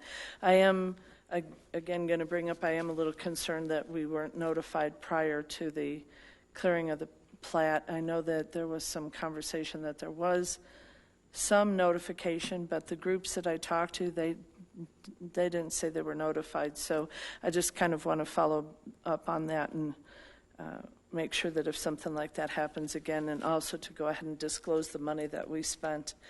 I need to make sure that we have, like I said earlier, the Water and Sewer Board meeting.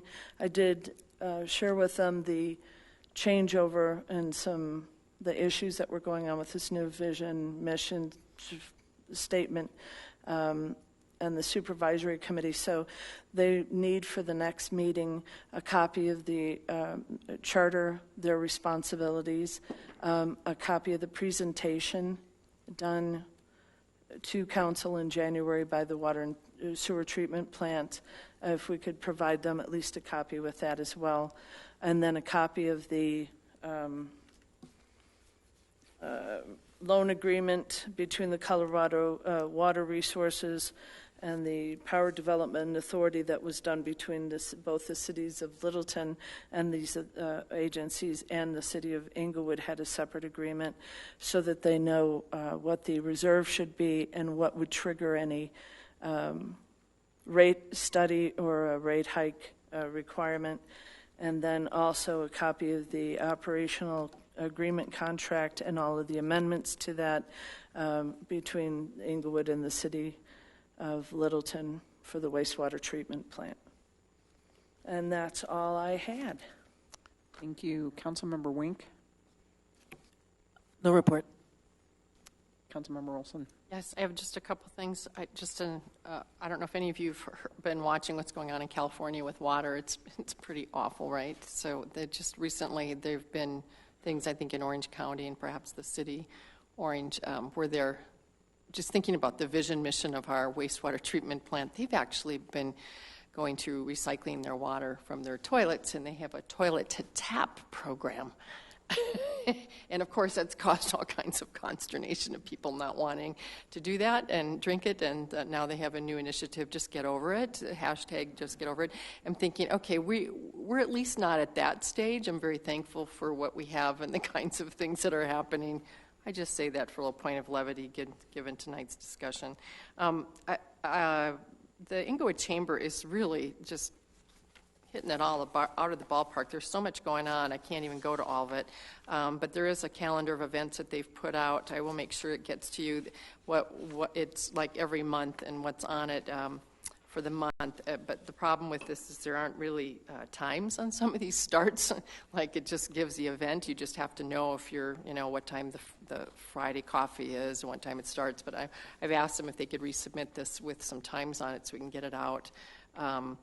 But one of the things I've been hearing is that people are very thankful for the police department, and particularly Tony Arnaldi and the work that she did with the John Elway's folks in giving away car seats. A lot of families received those, a lot of hours put in to make sure that they're put in correctly, and just an overall really positive thing for our community. So thanks to her and other folks that have been involved in that. And then the second thing is that the Chamber is starting through Taylor Binyet, I think is how you say his last name, and Scott Danford. They are starting every second and fourth Wednesday from 12 to 1, a leads group. And we haven't really had a leads group in Englewood before. This is new, and it's for people who are, trying to develop leads and referrals for their businesses.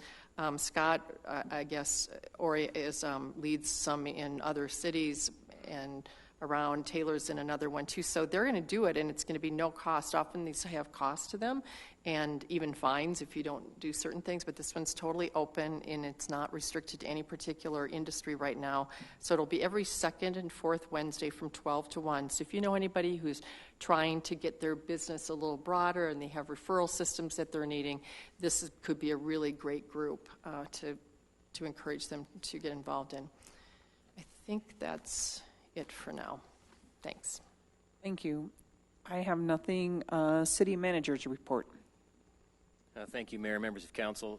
We spoke today with the widow of Dave Henderson, and she wanted to extend an invitation to the city council. She's trying to keep it small, so she's asked city council and those city staff persons that worked with Dave during his 38 years here to his memorial, which is going to be next Tuesday. I know it's short notice, the 27th, at 2 p.m. at the Ollinger Chapel Hill Mortuary. So just want to make sure that you knew you were invited to that. Please this evening also keep Mr. Mark Wolf in your thoughts and prayers. His father had passed away untimely and tragically on Monday as well. And so he's not here this week.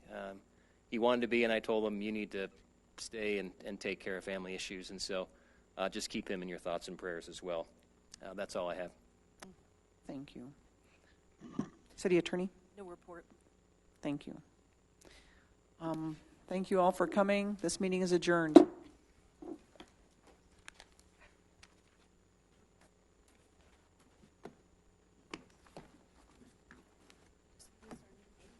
I know they kind of